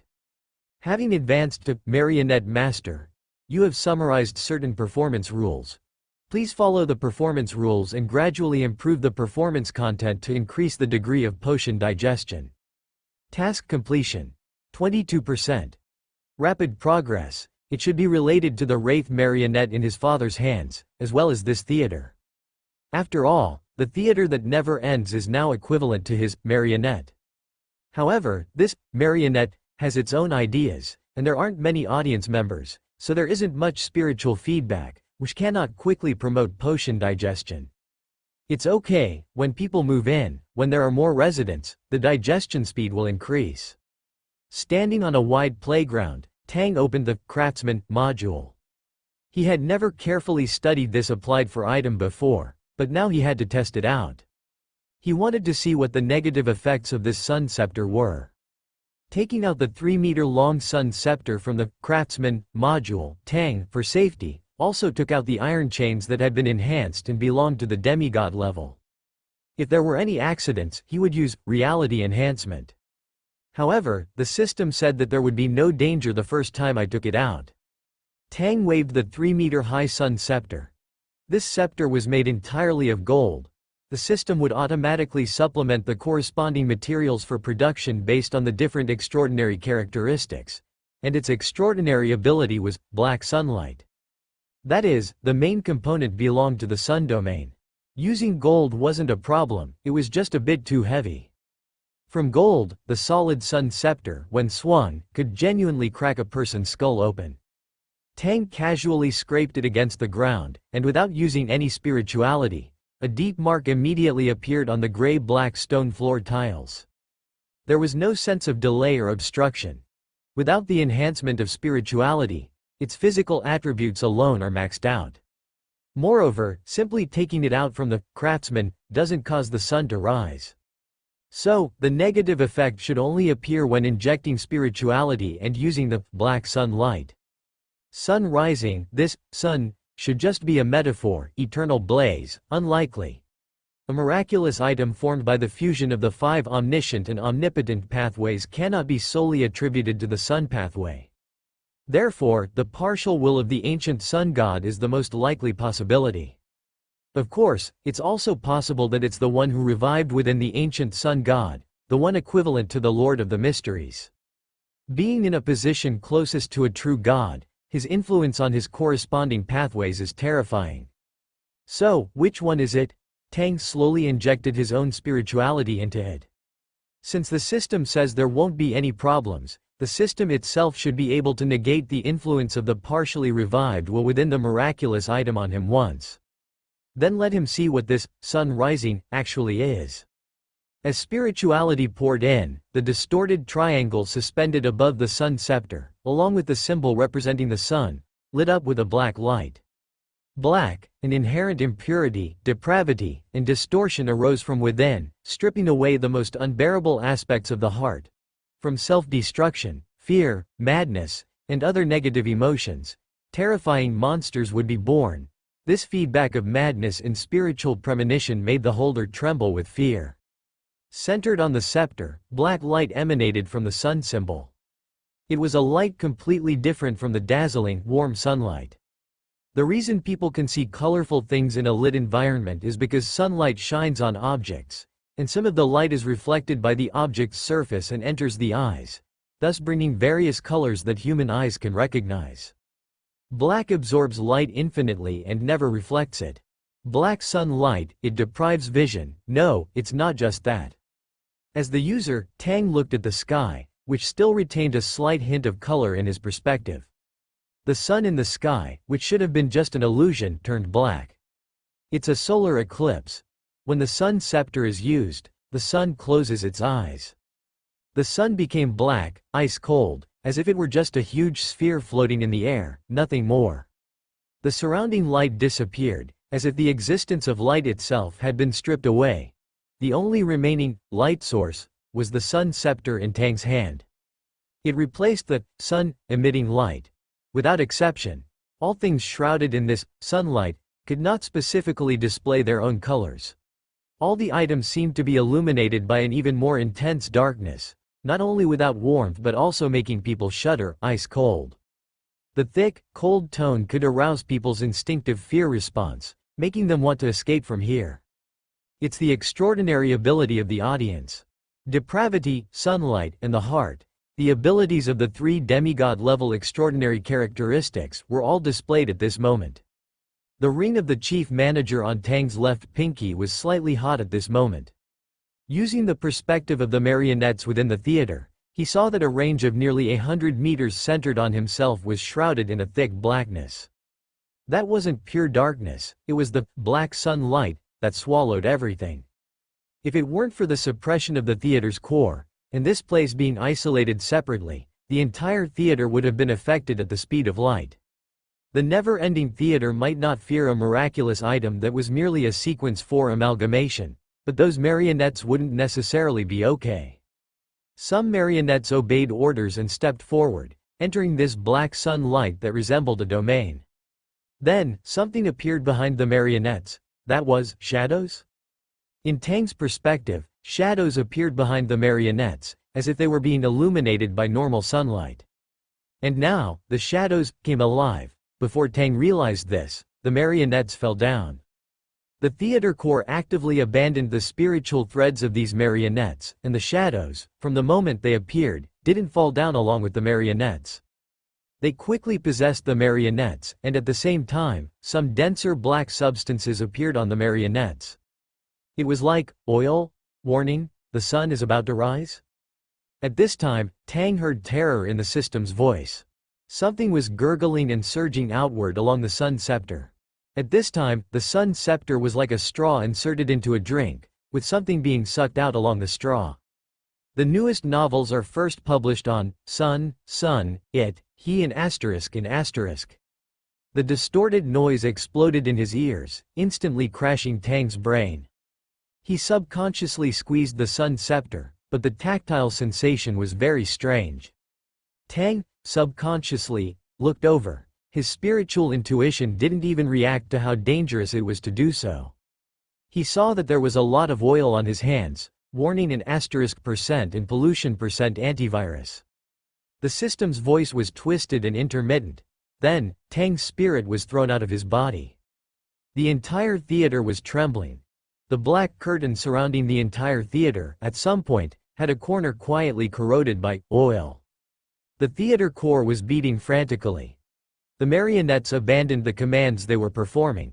They were completely manipulated by the theater core's spiritual threads. Then, a huge repulsive force was about to throw Tang's body and his sun scepter out of the theater. This is what you said was okay? Tang didn't even have the chance to question the system. His spirit was directly expelled from his body, But the system remained in his body. Then he saw that the symbol representing the sun on the sun scepter was now like a connection to the abyss, spewing out countless black substances. That was Chaos C. Countless pieces of knowledge resurfaced in his mind. Those crazy, twisted ancient knowledge immediately made Tang understand what was surging up. That was more terrifying than the consciousness of the ancient sun god, or the revival of the god's consciousness. Even just an invasion at the level of consciousness, a source. The metaphor of this sun refers to the source. Rising means surging up. It was about to surge into the real world. Open black lens bracket polluting the host, provoking the system, immediate erasure close black lens bracket. The system's voice sounded at this moment, without any noise, compared to the system's usual cheap and rogue voice. This voice was extremely calm, without any intonation. It was like suddenly changing the core. Tang also saw that countless mystical symbols emerged from the densely packed words carved on the sun scepter. Those symbols were like living things, each symbol representing an origin, bearing a civilization, and recording countless pieces of information scattered in the torrent of history. That was the terrifying knowledge that would completely collapse a high-sequence powerhouse if they arbitrarily interpreted a single word. That was the secrets of madness. This was a confrontation between two apex forces. That seemingly endless knowledge shimmered with a dazzling light, capable of scorching any living being that dared to pry into its secrets. Every character, every symbol, was the essence of spirituality and numerology. Its existence was synonymous with the existence of knowledge itself. The past, the present, the future, the discovered, the undiscovered, the essence of all things, the eternally unchanging truth, under the pollution brought by the authority, ultimately couldn't withstand eternity and infinity. In the process of knowledge pursuing knowledge, they lost their self, transforming into distorted and crazed knowledge, forming a torrent, all gathered here. The petroleum was broken down into countless characters with mystical significance. The petroleum, reduced to characters, no longer possessed the powerful and terrifying power of pollution and erosion. They rose up, floated into the dazzling light, and became a part of it. The black substance gurgling out of the sun scepter was equally formidable. Like a tide, it swept over, and the terrifyingly extreme pollution power caused the dazzling light to fall, the symbols to corrupt and fall, plunging into the deep and silent ocean, dragged into darkness, hidden behind the veil of shadows. The black substance gushing from the sun symbol seemed to form a vast ocean. The blackness densely overlapped, about to form an even more terrifying thing of indescribable color. This was the mutual erosion between origin substances. But Tang found it strange. The theater core and a group of secret puppets huddled together, trembling. After Tang was thrown out of his spirit body, he discovered the problem. His current state was very special. Tang, without the knowledge seeks man buff, didn't directly encounter the confrontation of the two great origin substances, and didn't go mad, collapse, and die completely because of just the sequence 5 authority. Instead, he recalled various scenes he had seen before with knowledge seeks man. Although some were still shielded by instinct, it also represented many things. He had advanced. Tang didn't bother to think about those things for now. He carefully watched the scene of the two great origin substances confronting each other. Taking a closer look, there were indeed some problems. Knowledge wilderness. As expected. The one behind the system was this origin substance. It came alive, and created the system, bringing him over. These were not the main points. From Tang's perspective, he saw a very slender pipe below the sun scepter. It passed through the everlasting theater, through the thick crust, connecting to a bottomless place, constantly drawing petroleum upwards. But what maintained the continuous extraction of the Chaos Sea's pollution power was not just the pipe itself. Countless mystical symbols dotted around the pipe, consolidating the pipe, while also controlling the intensity of this extraction. The sun scepter's ability to connect to the Chaos Sea was not accidental. The system also participated in it. The symbols engraved on the surface of the scepter, representing mysticism, were not just for decoration. They were also tools used by the craftsman to enhance and limit the negative effects of the sun scepter. This level of craftsmanship.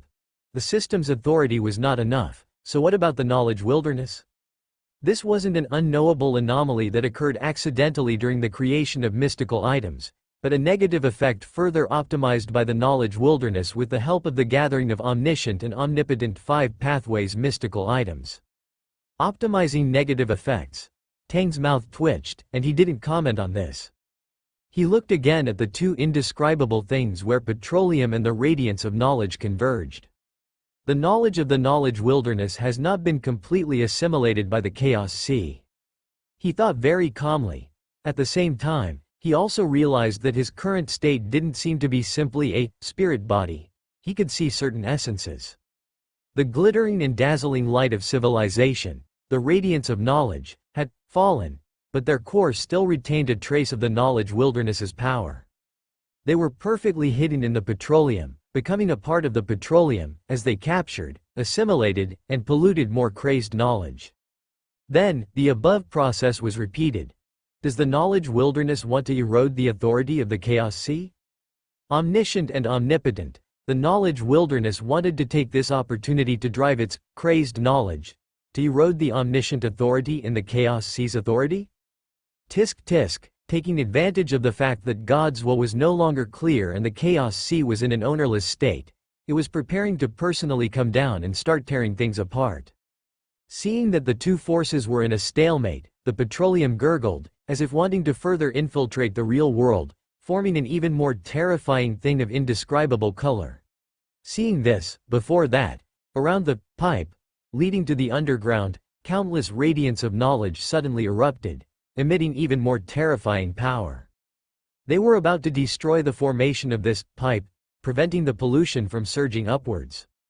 The petroleum poured back, as if held up by some immense force. Around it, the crazed knowledge twisted and expanded within the radiance accelerated the decomposition of the surrounding residual petroleum, chasing the petroleum, like a ruthless iron bucket lid, mercilessly forcing them, along with the already polluted secret puppets, into the sun scepter, and then covering it, sealing it off. The unwilling petroleum, carrying the knowledge they had polluted, flowed back into the depths of the earth along the passage before the passage was destroyed. The black sunbeam disappeared, along with the floating sun. The youth, keeping his gaze to the side, stood motionless in place. He stared at the sun scepter in his hand, his eyes dull, as if he had fainted. Most of the crazed knowledge turned into layers of light, merging into the symbols on the scepter, and becoming a special layer of seal again. Tang, who was in a spirit body state, also saw the remaining twisted and crazed knowledge around him gradually shrink back, merging into his body, weaving a layer of white halo outside his body. Countless mysterious symbols flickered on that halo, and then slowly converged, merging into his body and then… Ah! Where's my host? Tang saw a white ball of light emerge from his body, spiraling around 360 degrees, looking all around, and then incredulously merging back into his body, and then drilling out again. Where's my big host? The electronic voice was full of disbelief. Honestly, this was the first time Tang felt that his system's voice was kind. But, the system can't see me. Tang had already floated over, standing in front of his body. But the system didn't seem to see his spirit body. The ball of light flew past his body, through the countless trembling secret puppets in the theater, and ran to the theater core, swallowing the theater core in one gulp. Where's my host? Where's my big host? Where did you put him? Speak. Did you make him into a secret puppet? Speak quickly, otherwise, I'll give you a humane, no, sealed artifact-style destruction. Ah! Distorted scream. Theater core smiley face. Tang ignored the system's frantic roaring and shadowy crawling, as well as the theater core's calm and peaceful, "You guys just kill me, yeah, attitude of giving up. He first floated to his own body, wanting to touch it, but the result was predictable. He passed right through, as if they were in different spaces. Tang then looked at the system and the theater core, floating over and reaching out, but similarly passed right through them, without eliciting any reaction. Not in the same space, he began to examine himself. He was in a state similar to a spirit body, yet unable to communicate with the system and the others, unable to lift the Sun Authority scepter, an item mixed with his own spirituality, and unable to return to his own body. The system and he were bound in terms of spirit-body, with countless connections existing between body, mind, and spirit. The collision between the knowledge wilderness and the chaos sea caused his spirit body to be flung out, but the system couldn't find Tang's spirit body starting from the body. No, whether the collision of the two major source qualities caused his spirit body to be flung out cannot be determined now. Was it intentional or unintentional? The system didn't come out with him either. The system acted as a carrier for part of the knowledge wilderness's power, remaining in the body. And even though the knowledge wilderness had withdrawn, his spirit body showed no intention of returning. The spirit body's ejection isn't an effect of the ritual, and it can't be returned to by release the ritual. This state should be no different from a sequence 5 wraith without protection, or even worse. But to face the impact of the two major source qualities without going mad on the spot, did that mean the knowledge wilderness and the chaos sea weren't targeting him? No, with insufficient sealing, even if they weren't targeting him, as long as he saw it, he could only die an unrecoverable death. The terrifying gap between sealing would allow pollution to instantly engulf him. And the reason he was still intact and not engulfed was because the sealing gap had been filled. He couldn't be affected through superficial channels like seeing and thinking about the things he could recall, plus the fact that the connection established solely by seeing couldn't pollute him. Perhaps his own sealing had been elevated. His current state was a fundamental change brought about by the elevation of sealing. The system can use knowledge seeks man to increase its own sealing. Similarly, when the system and I separate, my own sealing can be similarly increased, liberating the special nature of my spirit body. The system, the suppressor, can these two be equated? Then, why? Tang looked around. The huge theater was clear at a glance. Just like before, when he saw the various mysteries hidden within the countless crazy knowledge of the knowledge wilderness, the turbid power of the chaos sea surged from the ground.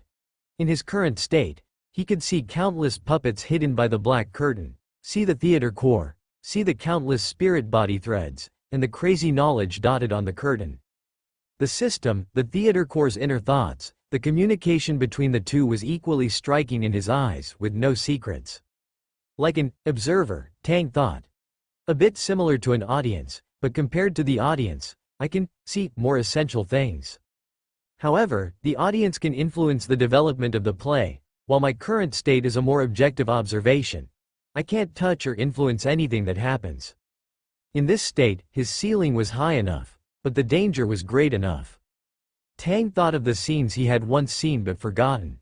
Those scenes had been observed by him. But could those beings of the same ceiling, or even higher ceiling, also detect his peaking in reverse?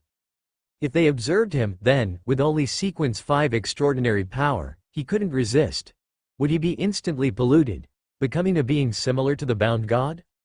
High ceiling isn't necessarily a good thing.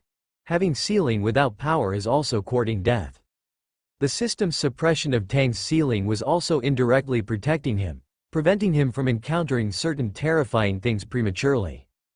This kind of golden finger is better off not having, he muttered. Without the system's suppression, he estimated that he would be instantly polluted upon landing because he observed the essence of certain things above the starry sky, after the other party noticed it in reverse.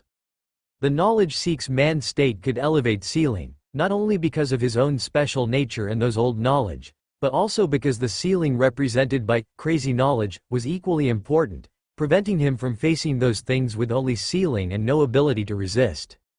Try exhausting my spirituality to see if I can rely on the instinctual reaction of spirituality to return to my original body. Tang breathed a sigh of relief. After understanding these things, he prepared to try to return to his body. Tang's research on spirit bodies wasn't too deep. The puppet master's operations focused more on spirit body threads. Spirit bodies were the home field of pathways like the audience and the death. His current state was in an area that his mystical knowledge couldn't temporarily reach.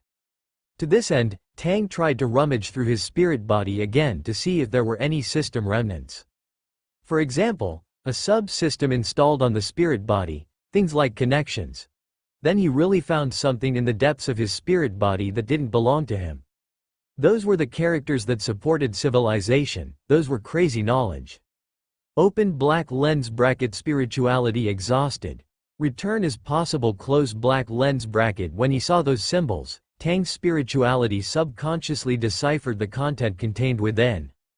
The newest and most complete novels are first published at. Seeing this, his heart also subconsciously steadied. As expected, it's crazy knowledge. It was the knowledge wilderness that triggered my state. What does the knowledge wilderness want? What does it want to get from me? No, I feel like I'm going to grow a brain. No matter what it wants to do. I'm not on the knowledge pathway. Even if it wants to cultivate me as a potion, it's not afraid of the Lord of the Mysteries awakening in its body.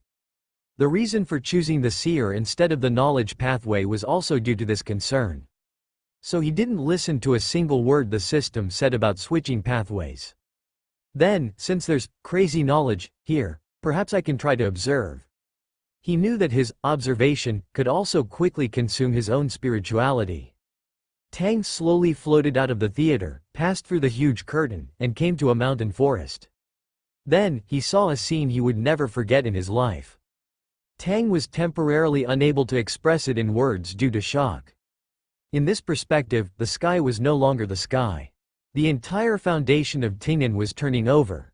In the distance, places that should have been impossible to see were twisting upwards, rising from the ground, as if countless stones and soil had turned into large bowls, inverted on the starry sky above. They were tumbling, twisting, flowers, trees, stone buildings, walking crowds, hawking vendors. None were upside down or perpendicular to the raised ground like drawing paper, completely placing the entire Tingnan into Tang's line of sight. This absolutely impossible picture suddenly appeared before him. This scene was unparalleled. Tang silently reattached his chin and carefully examined the scene before him. He discovered that he could freely adjust the surrounding scenery according to his thoughts, distorting the scene before him and switching the objects he needed to observe. This was almost instinctual, knowledge carried by the rank itself, just like automatically comprehending how to pollute others with knowledge after entering the knowledge seeks person state. Previously, it had been suppressed by the system. After releasing and maintaining this rank for a period of time, or encountering specific situations, he should be able to sort out some extraordinary abilities that this rank could bring. Even so, Tingnan was still too big. It was impossible to meticulously examine it one by one with just his Sequence 5 spirituality. Sequence 4 is a threshold. When he reached Sequence 4, this state would probably also undergo a qualitative change. Tang thought. He could feel his spirituality rapidly depleting. Just seeing this scene was constantly eroding his own spirituality. Soon he would leave this state and return to his body. Breathing out, Tang swept around, preparing to see what the limit of this state's observation was. With the crazy knowledge carried on the spiritual body to resist the prying eyes of those unknown and imperceptible things, it was still considered safe. Taking advantage of the fact that his spirituality had not been completely exhausted, Tang curiously looked over. Then, he saw a person. It was a person with black curly hair, black eyes, wearing a black soft hat, and a monocle made of crystal on his right eye. Amon? The great shock made Tang feel cold all over. What's going on?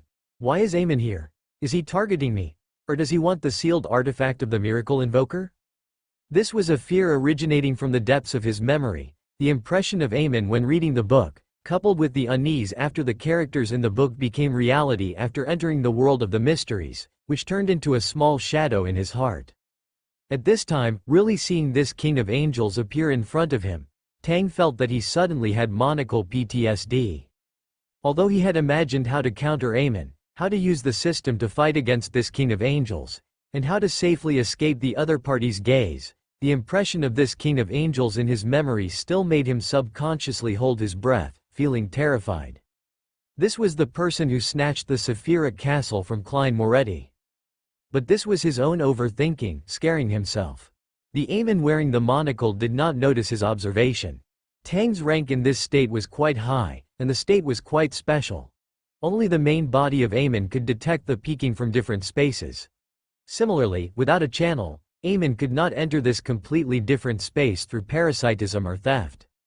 Tang quickly calmed down, and he also confirmed his current safety. This space is safe, it's a bystander mode that only I can enter.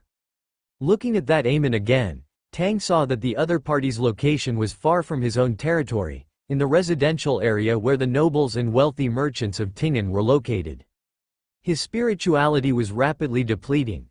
Tang saw Amon attached to a young man, parasitizing the other party's spiritual body, and this was the extraordinary ability of Sequence 4, Parasite, of the Thief Pathway. Not strong. Tang could observe the other party's essence, which was a time worm, not the main body. A demigod-level clone. He wanted to continue observing, but at this time he already felt that his spirituality was about to be exhausted. Tang immediately noted down the specific address of where Amon was, preparing to draw a red cross on that place when he returned. He wasn't going to Tingen for quite some time. It's not like he was afraid of Amon. At the last moment when his spirituality returned and his spiritual body returned to his body, Tang heard a voice. TCH, Foth is really getting worse and worse, Tang. What did he just hear? Looking over again, the surrounding scenes suddenly shattered. Tang only felt a splitting headache, and the Sun Divine staff in his hand fell to the ground. Tang knelt on the ground and dry heaved. The feeling of exhausted spirituality was really not good. The depleted spirituality made his brain a little explosive. At the same time, the system's voice suddenly sounded. Host, where did you just run off to? The system's electronic voice was like turning on a loudspeaker. Tang covered his head, not wanting to speak at all, looking sickly. This was the result of exhausted spirituality, and it would take some time to recover. Host, answer me, host. The system, without any tact, was still super loud. Host, how did you completely exhaust your spirituality? Is it that bastard? Yes, it's that bastard, host. Tell me, I'll immediately hang that bastard up for you to play with as a marionette. Host, don't die. Don't force me to kneel down and beg you. At least wait until you've transferred to Scholar of Mysteries or Alchemist before you die, okay? The newest and most complete novels are first published at. If you die, I won't live either, boo-hoo-hoo, I'm going to make the entire theater be buried with you. The theater core watching the show from the side. 6. Tang. Why don't you say you're going to make everyone in Tingen be buried with me? The theater core turned a blind eye and slipped away. Tang didn't want to pay attention to the system at all. He changed from kneeling to lying down, lying on the ground looking at the sky, wanting to sleep but unable to, his head full of buzzing. This influence could be removed by making a wish to the theater core. Tang raised his hand and used the ability of the Ring of the Chief to make a wish to the theater to calm the negative effects brought about by the depletion of spirituality, which made him feel much better. Seeing that the host had finally come back to life, the system muttered for a long time, and then marked something red for Tang to see. Now the negative effects of the Sun Divine Staff had changed. Negative effects will attract the Sun ascending. Now a small new paragraph appeared below this text. Remaining uses before the next Sun ascending, 53 times. That is to say, after using the Sun Divine Staff 53 more times, this kind of thing would have to happen again? Tang was silent for a moment. Host, don't worry. The system explained, the first time is the most intense. Each subsequent ascension will be much weaker. Moreover, as long as the extraordinary characteristics of the miraculous item are completely supplemented and balanced, the Sun will not ascend for a long time. The Sun Divine Staff in this state will tend to be in a stable state, and it will be considered a demigod-level miraculous item without too many negative effects. That is to say, it is necessary to continue collecting the Sequence 4 extraordinary characteristics of the Reader and Tyrant pathways. It's better not to use it before it's completely supplemented, okay? The main system won't come over to help next time. But what Tang was concerned about was not this point. You mean, as long as it's not completely supplemented, it will continuously cause the Sun to ascend? He was thoughtful. Back in the castle, Tang lay on the bed, unable to move for a long time. He stuffed the Sun Authority scepter back into the system warehouse. After cleaning up the aftermath in the theater caused by the collision of the two unnameable existences, Tang felt that his energy and spirit had also been mostly lost. Damn it! He just wanted to bask in the sun lazily, eat some cookies, and do nothing. He really wanted to degenerate into a maggot, wriggling wildly and crawling darkly on the ground. Alas, his mental state was still a little too good. However, now is really not the time to relax. Rolling around on the bed a couple of times, Tang opened his eyes, gazing at the dark cyan stone brick ceiling, his eyes somewhat hollow. Thinking of Amon that he saw in that state, Tang felt that perhaps there was also an Amon existing within his territory. Why was this thing everywhere like a maggot? However, if the last sentence I heard was said by that Amon avatar, then it's highly probable that he didn't appear because of the never-ending theater. No, that's not accurate. It should be said that he didn't appear entirely because of this sealing artifact of the miracle inventor. He was chasing the dark side of the universe, this ancient god of the Second Epoch, the demon monarch Fabuti. Was it because of the one above the starry sky who controlled the dark side of the universe, or for other reasons? This was temporarily unknown. And the reason the other party appeared here was also because the never-ending theater had appeared here before. No, perhaps more than that. Tang's diminished spirituality suddenly jumped, making him notice and suddenly think of something. Once, in the never-ending theater, when he fought against that trick sorcerer, the trick sorcerer's state was obviously wrong for a moment. It was as if he suddenly lost control over the spirit-body threads, forgetting how to manipulate them. It was very similar to a high-sequence powerhouse of the thief pathway, capable of stealing the thoughts of sequence 4 trick sorcerers, at least a demigod of the same level or a higher level sequence 3, or possibly an extraordinary item corresponding to it. Amon hunted all extraordinary people of this pathway. It was not strange for the other party to appear in places where high-sequence extraordinary people or extraordinary items of the thief pathway had appeared. However, no matter what the reason, Amon's appearance will never be a good thing. It was just a pity that this couldn't be used to deal with the blood sacrifice sect as he had once thought, using the method of writing a report letter to eliminate the Amon avatar. Firstly, because the other party was only an avatar, being eliminated would not affect the main body at all, it would only be cleaning up the time worms, which was useless. Secondly, because eliminating the Amon avatar would reveal that Tingnan City still had abnormalities, and even the never-ending theater was still here. The high-sequence extraordinary of the death pathway who attracted the church's firepower was just a smokescreen. Amon might send a more powerful avatar over. Thus, Tang, who was only sequence 5, even if he didn't write a report letter, with the help of the system and a group of sealed artifacts, even if he could defeat the Amon avatar, he would still prepare to avoid it if possible. Even if this Amon avatar stayed in Tingnan for a long time, it could be used as part of my sequence 5 to 4 advancement ritual. How many Amons were there in the dark? He was completely attracted by the Amon who appeared openly at the time, and didn't see clearly at all. That area must have been polluted by Amon. How many Amons were there inside? It was difficult for him to investigate clearly with his ability, and it was even more impossible to launch a hunt based on this. At that time, would he be advancing from 5 to 4 or 5 to 1? It really was a troubling question. What did you update? Thinking of this, Tang turned his attention to the system. Since the system reconnected with the host, after babbling a few words, it became quiet. When Tang wanted to talk to it, system is upgrading. Please dial later, reminder popped up. That's right, after this manipulation from the Great Existence, the system also absorbed some power from the main system, allowing it to update and evolve itself, successfully entering a brand new version of 1.1 from 1.0. This was the first time the system had been updated and iterated, and Tang was somewhat looking forward to it. He speculated that the Knowledge More had poured some of its power into the system, which would allow the system to update some new content. It seemed that because the content wasn't much, the system's upgrade speed was very fast. After Tang cleaned up the chaos in the theater and returned to the castle, the system upgrade was completed, and it sorted out the new content it had upgraded. A new module has been updated. The system's electronic voice sounded. It's called the Observer module. Observer. Tang sat up with interest, hugging the quilt, listening to the system say. However, it can only be used normally with sequence 4.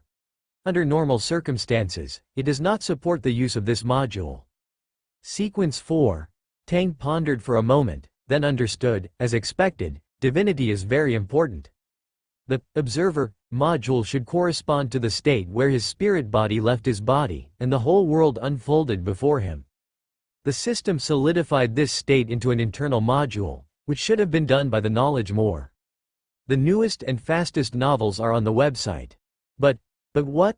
The main system sent some update compensation. The system was very righteous and stern, and said smugly, you can use the excess update energy and some of the remaining energy collected by this system to make some practical things, and then send them to you, host. In other words, the remaining power of the knowledge more was recycled and reused by the system, and then he was given a separate small stove. Although it was the compensation sent by the main system, how much was sent and what was sent depended on how much energy the system could save. It was very manipulative. Tang raised his eyebrows, somewhat surprised. System, you've actually become so powerful. The host's praise made the system's electronic voice slightly rise. Naturally, this system has always been very powerful. Wait a moment, let me see the specific compensation information. Tisk, update compensation? Why did it feel like playing a game? Yes, since there was a system, it was normal to have some update compensation. Soon, the system gave him an answer. In addition to some appraisal times, craftsman times, and knowledge fragment compensation, there was also something that Tang didn't expect. Mosaic glasses for observing stars. Quality, system exclusive. More sublime than the starry sky, more eternal than. Cough cough, wrong script. The former wanderer Gonzalo Cadron Abraham once said that only eternal stars can illuminate the sky. It is conceivable that for the exploration of the starry sky, mankind has never stopped its footsteps. So, in order to cope with the eternal but constantly changing, extremely dangerous star realm, as an adventurer, you should also think of some other ways to find a way to safely shuttle through the star realm. After all, the stars cannot be looked at directly. Children cannot see things they should not see. Put on these glasses, and everything that may affect the child's mind will be mosaicked. This compensation is interesting. Tang played with the object in his hand, which resembled 3D glasses from a movie theater in appearance, but felt like plastic black-framed glasses. Plastic? Does it use some of the power from that thing underground? After all, oil can be refined into plastic. Nowadays, there is no oil on this planet, so they can only use other methods to produce fuel and plastic. He remembered very clearly that the knowledge wasteland had contaminated a portion of the Chaos Sea's power and taken away those oil resources. Even so, after the system's processing and the given effect, Tang tried wearing them. However, the scenery he saw didn't change at all. It must be because there were no nearby sources of pollution, preventing him from directly seeing anything. This was directly given by the main system, the system explained, without taking credit. After all, it can't make this kind of item. It came just in time, Tang muttered. The greatest use of these glasses is probably not to isolate pollution in the real world. Most of the pollution that can be isolated in reality comes from divinity, from high-level beings. Those truly indescribable things are all confined to the starry sky above, isolated from the planet by the joint efforts of the seven gods. Unable to break through the shackles, the glasses' effect is minimal. Just like the name of these glasses, mosaic glasses for observing stars, at most, they just make it harder for him to see the stars clearly. The real function of these glasses is to prevent him from instantly dying when he accidentally sees some indescribable thing while in the observer persona. Observer module, mosaic glasses. This system's 1.1 version upgrade seems to be tailor-made for him. However, the system itself was made for him. It's just that this update, the things that were updated are more in line with himself. Tisk, I wonder how many pitfalls are in this. After all, the gifts given by fate have long been marked with a price, just don't know what the knowledge wasteland wants him to do. Kill a god of craftsmen to liven things up? Tang looked at the system panel in front of him again and shook his head. This system is probably still immersed in the mood of, how am I so smart, I got some wool again. I've accumulated another wave of energy? It can only be said that fools have foolish luck. He should just degenerate into a maggot. This world is really not a place for people to stay. He performed a maggot crawl on the bed a couple of times, hugged the quilt and slammed his head into the bed. After messing around for a while, he drank a glass of milk before going to bed, and then Tang prepared to peacefully die. A night without nightmares. Because of Amon, Tang originally planned to expand the enrollment plan to the entire Ting'an, but it was forced to stop.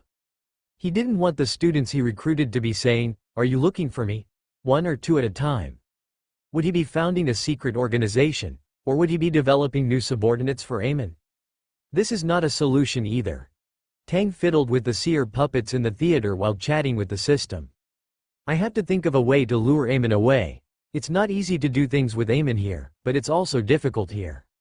Through the system's appraisal, Tang can confirm that no one in his castle has been parasitized by Amon, but Amon is called a plague-like infection. Flowers, grass, trees, and even birds and insects can be parasitized by strange bugs.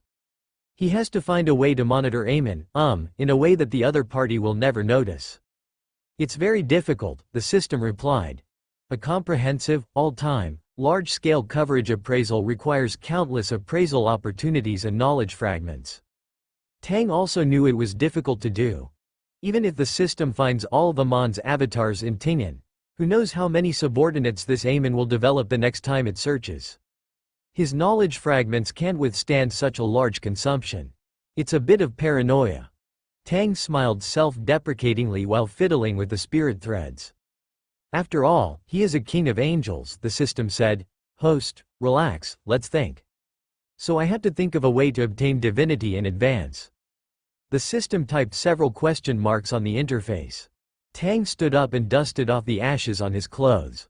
He has to speed up his movements and open the Observer module to deal with Amon in the way of the Observer. With such a big mind next to him, he dreamed of Amon yesterday. It scared him awake. Amon and the thief are disgusting, Tang sincerely sighed. None of the Go family is good. Host, you are so ruthless, even scolding yourself. Then, how about we switch to Mystic, Alchemist? The system suggested, this should be the fastest way to obtain divinity. With its help, even if the potion is not completely digested, there will be no problem in promotion, at most a little crazy, a little silly. Tang. Sorry, Ugly refused. He looked at the little finger of his left hand, where he wore a ring. The prerequisite for opening the Observer module is to be promoted to Sequence 4, which can be broken down into 2 points. Open black lens bracket a large amount of spirituality plus participating divinity close black lens bracket. The newest novels are first published here. Divinity resists pollution, stabilizes the state, and spirituality participates in observation, becoming his anchor in that world, so that he will not be excluded. This is an addition problem, but 2 5s added together equals 10, and 10 1s added together equals 10. The results are the same. How to get a lot of spirituality? Naturally, make a wish directly to the theater. A yesterday reappearance charm is understood. This wool can't be wasted. For Tang, as the person in charge, although he can't directly wish for a heaven-defying wish like, get divinity, I also want to be a miracle worker. The theater's miracle worker persona can still provide him with a lot of help. The spirit worms that have died should also be able to be used to make charms, right? If it doesn't work, the ancient scholar will pull out a few historical projections to join in the fun. The surrounding seer puppets silently moved away from Tang. As for divinity, Tang glanced at the system in front of him. Isn't there one here? Having eaten a Sequence 4's extraordinary characteristic, the system itself also possesses a certain divinity. In addition, the demigod-level extraordinary items in the system warehouse, and the system bound to his own spirit body, should also be regarded as a part of him, along with the things in the system warehouse. As long as the system can be pulled into that world in the form of a spirit body, plus the Mark C glasses, there will be no problem. The whole system was stunned, and Tang's thoughts controlled it for 3 seconds. This, it typed out an emoticon on the interface with some suspicion and pointed at itself, then showed the same mentally retarded Patrick Star emoticon. Let it go. If possible, bring the theater core in. You use algorithms to calculate whether it will work. Tang spread out his palm. If it doesn't work, I'll think of another way. The system crashed for a few more seconds, and then the sound of turning pages came from Tang's mind.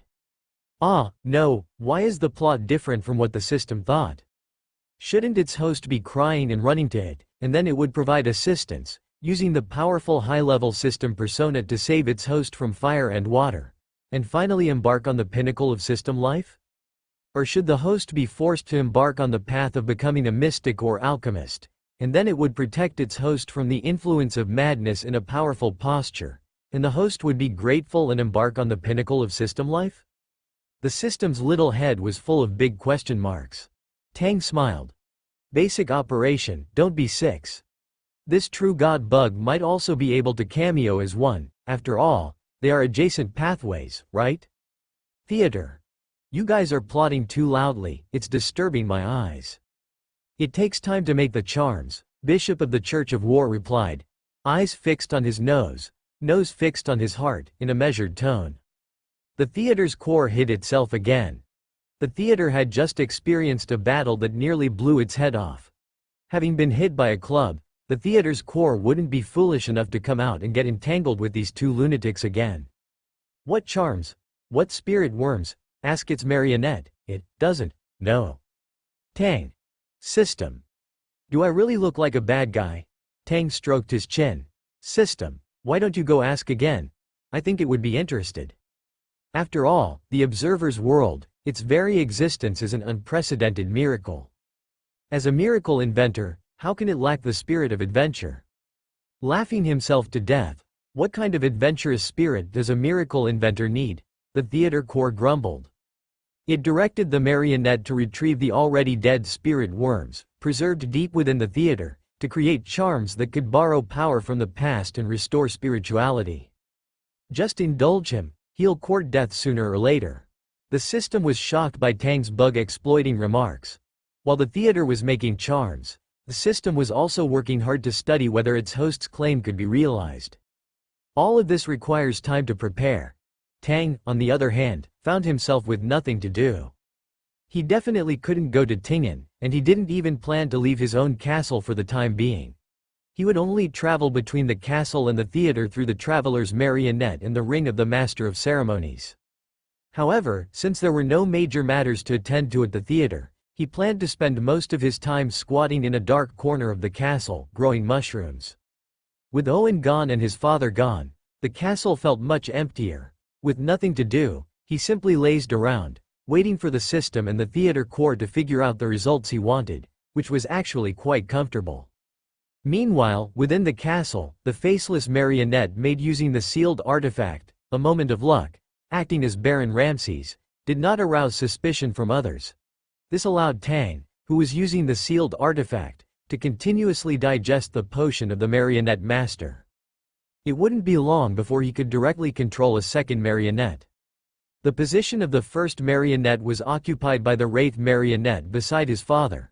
Now, if he wanted to control a marionette, he had to use either a moment of luck, or indirectly control the marionette controlled by the theater through the ring of the Master of Ceremonies. But how could this Baron Ramde's marionette possibly deceive Mrs. Boyanka? After a few days of getting along, Tang felt that his mother already knew something, even having seen through his marionette manipulation trick long ago. However, she still acted very calmly and quietly, as if she had never noticed anything. Tang didn't find it strange. He wouldn't be presumptuous and think that his manipulated marionette could deceive his mother.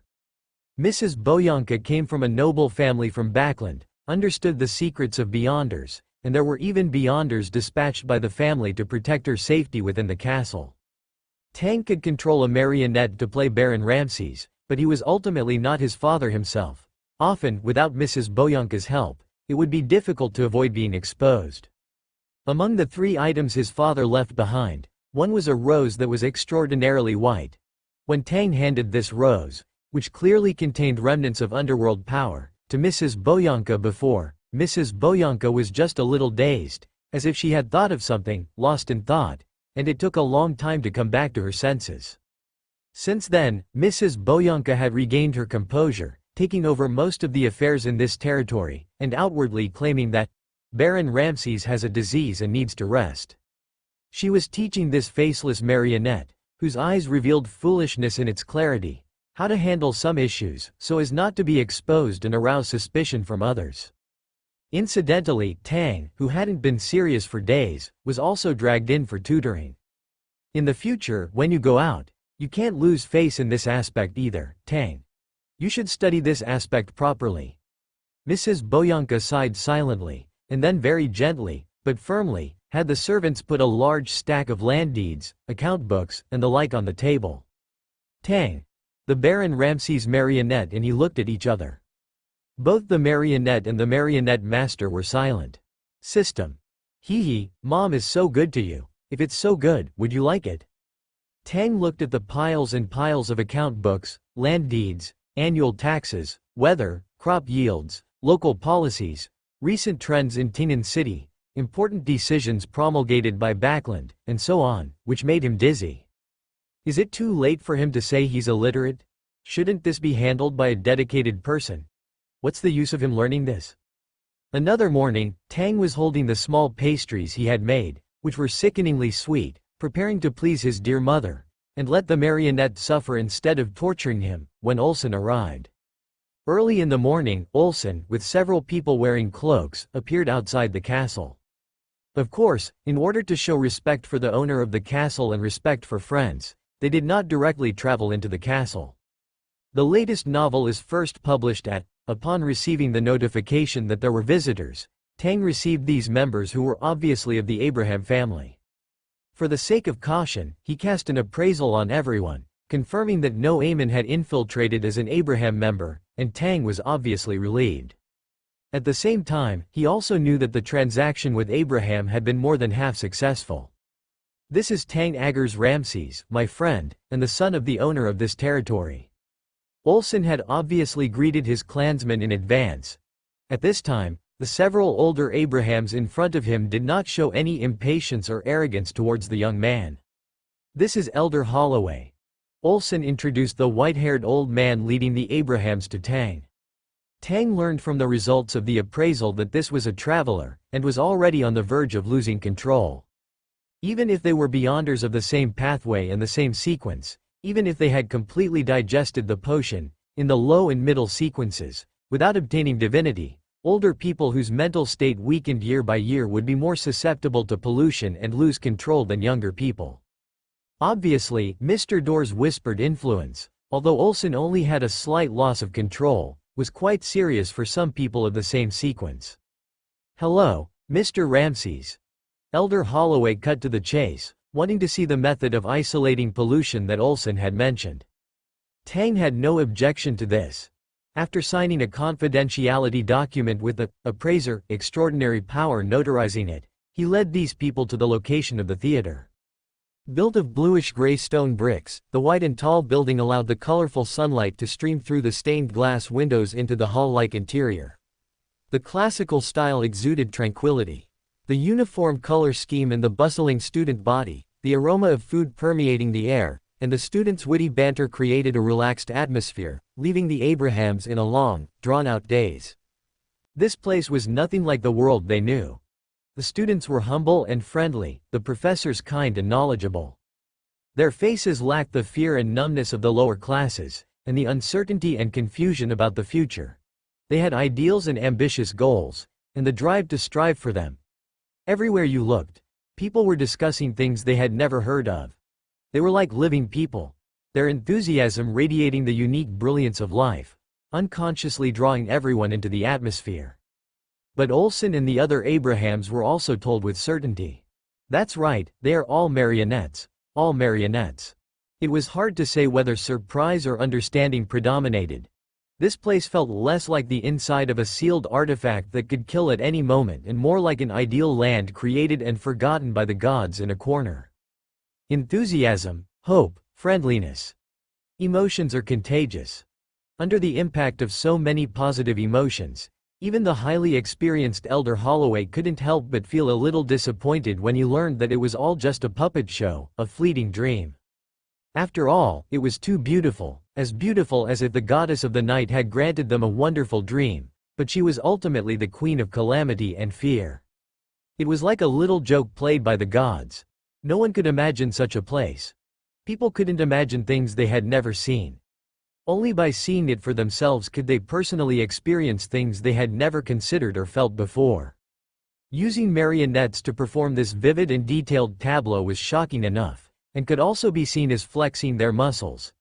But it could also indirectly allow them to glean the mentality, emotions, and experiences of the manipulator behind the marionettes from the details.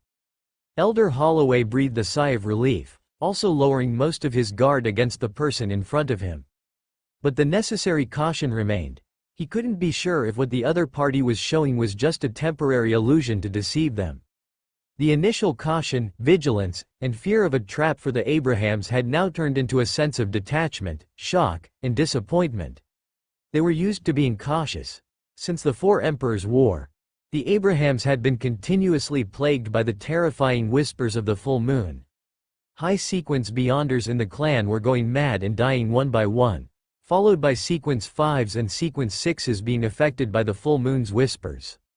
They lived every day under the mental pressure of, when will I die? When will I lose control? If the mental analyst sequence didn't exist to alleviate this terrible mental pressure, they might have completely lost control and gone mad one day, even without the full moon's whispers. Anxiety and fear found a little peace in this place that seemed completely immersed in a strange atmosphere. After all, there was the influence of the Night Pathway's power. If such a university really existed, it could probably be called one of the greatest miracles of the current era. Olsen had experienced the never-ending theater, so he naturally knew that this situation was very likely derived from that terrifying sealed artifact. Lord Lamoth, Elder Holloway coughed. His gray hair accentuated the wrinkles on his face even more. What price do you want the Abrahams to pay? But the change in address was enough to judge that Tang's weight was constantly rising in the Abraham's heart. Being able to control such a zero-level sealed artifact, and the high-sequence Beyonders behind Olsen Abraham revealed, made this Abraham elder cautious and unwilling to offend. As an astrologer, he saw the abnormality of the sky here. The huge curtain covering the sky, the countless stars adorning the curtain, hid unparalleled power, isolating pollution and the spirit world, specially revealed by the theater. The Abrahams could no longer afford any problems. To this end, it was worth paying some price, even if that price was some Abraham secrets or some of the sealed artifacts they controlled. Tang was equally straightforward. The Abrahams' problem is as you see it. I can solve it. At the same time, I hope the Abrahams can cooperate with me. As for the content of the cooperation, he smiled. What do you think of this place? Elder Holloway fell silent. The apprentice and seer pathways were adjacent pathways. The secrets of some seer and thief pathways should also be recorded within the Abrahams, who controlled the apprentice pathway. As an angel family, getting the support of the Abraham family would be of great help to him, even if this angel family was gradually declining. But a starving camel is bigger than a horse. Giving charcoal in the snow is much more meaningful than adding flowers to the brocade. This place is very good. Elder Holloway pondered for a moment and affirmed, very good. He sensed what Tang was about to say. I hope that such a place, such a school, can truly appear before people. A true cradle of academia, a driving force for scientific advancement, a center of world culture, a happy home for Beyonders and investigators. Ordinary people, Beyonders, this is a place that everyone can join, following the tide of the times, exploring ancient secrets, discovering cultural relics, creating one miracle after another that is enough to change the world.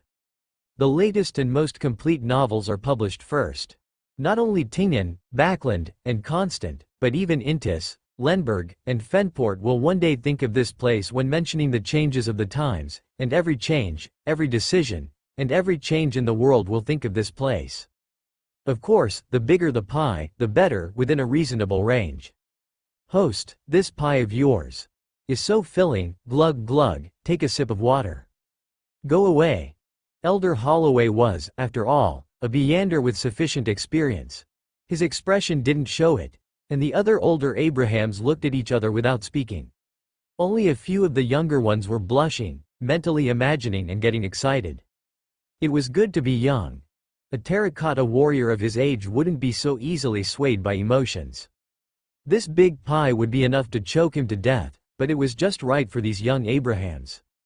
Tang looked at the expressions of the Abrahams and finally looked at Elder Holloway, who could decide this matter. Olsen was somewhat moved, but he ultimately pursed his lips and didn't speak. He trusted his friend, but he couldn't make this decision for the family. Elder Holloway didn't answer immediately.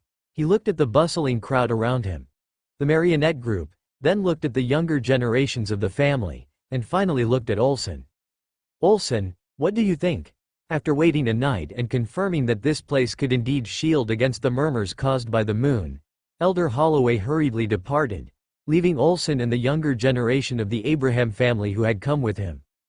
Inside the office, which seemed chaotic and distorted due to the intersection of modern craftsmanship and Fourth Epoch style, Olsen set down the decorative craft lamp on the table and looked at Tang.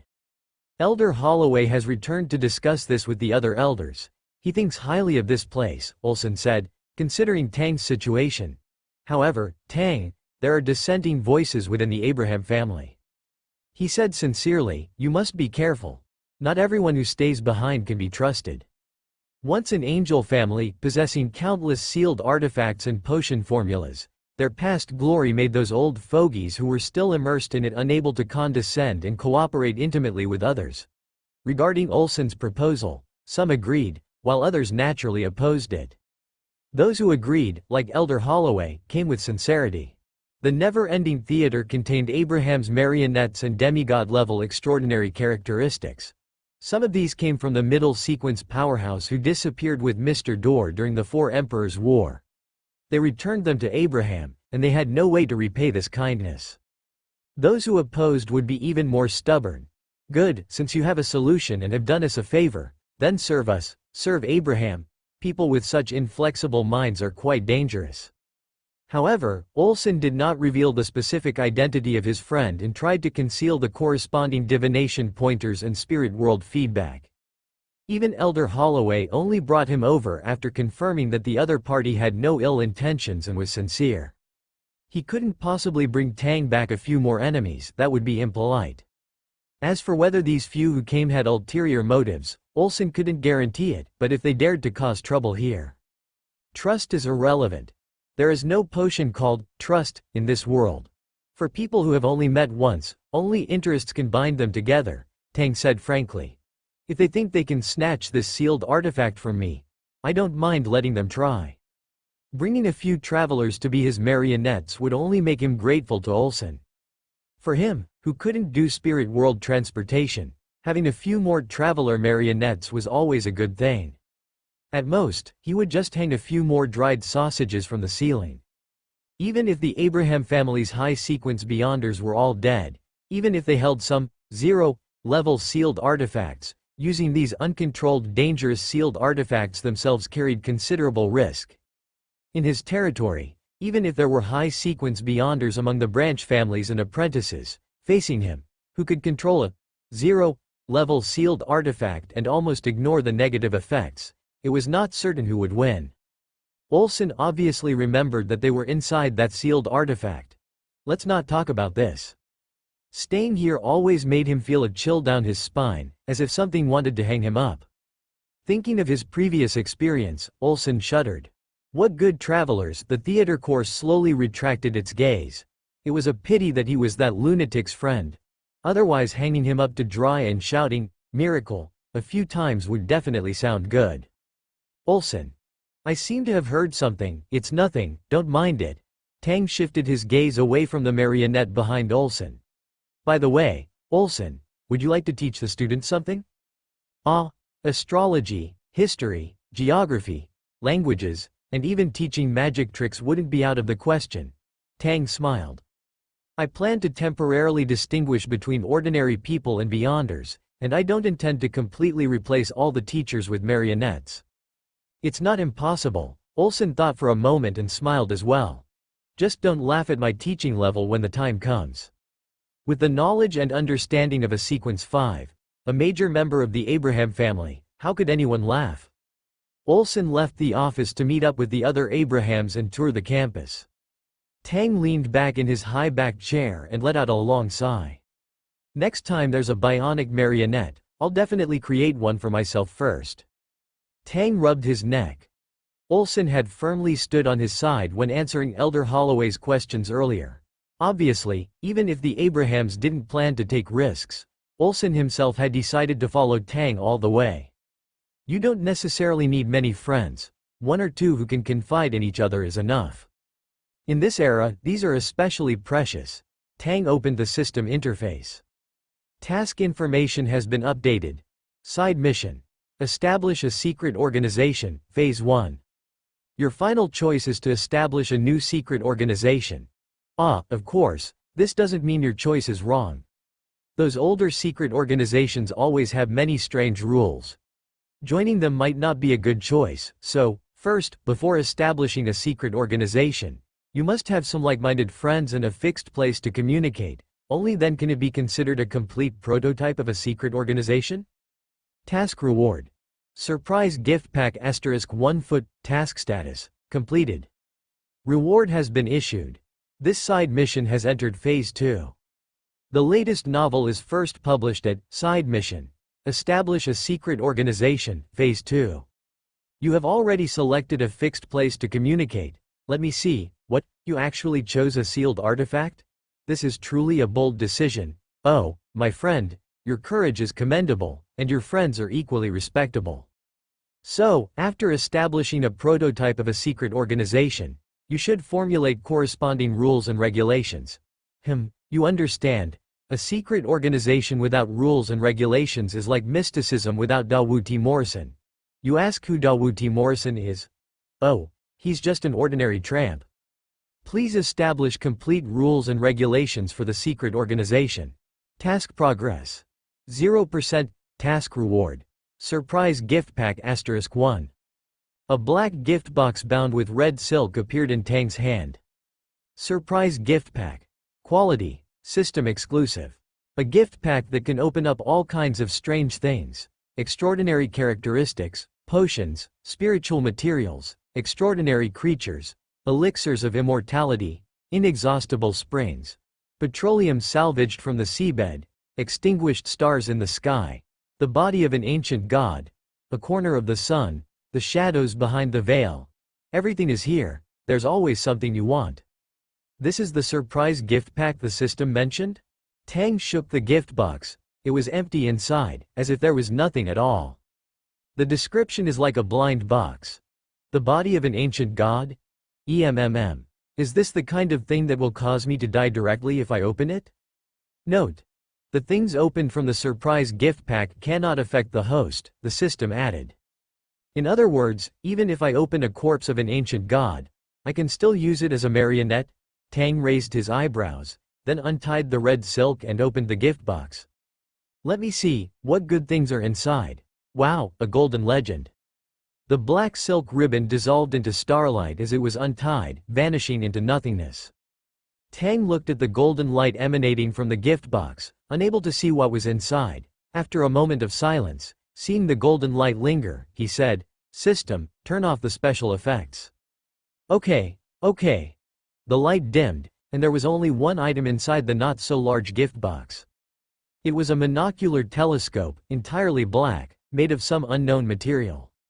At the same time, the system's notification sounded in his ear. Crafting attempts, appraisal attempts, and the number of knowledge fragments were all obtained by Tang at the moment of opening the box, and then there was a new, bionic puppet module slot.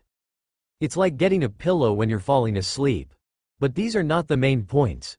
Tang took the black monocular telescope out of the gift box. It was heavy, a completely different texture from when he had shaken the gift box earlier. Tang pondered for a moment, then looked at the system description that followed. A telescope for observing stars. Quality, system exclusive. In the night sky, the human eye can see at most 6,000 stars in the entire sky, most of which are self-luminous stars, but since the world has undergone earth-shattering changes, humanity's exploration of the starry sky has stagnated for a long time.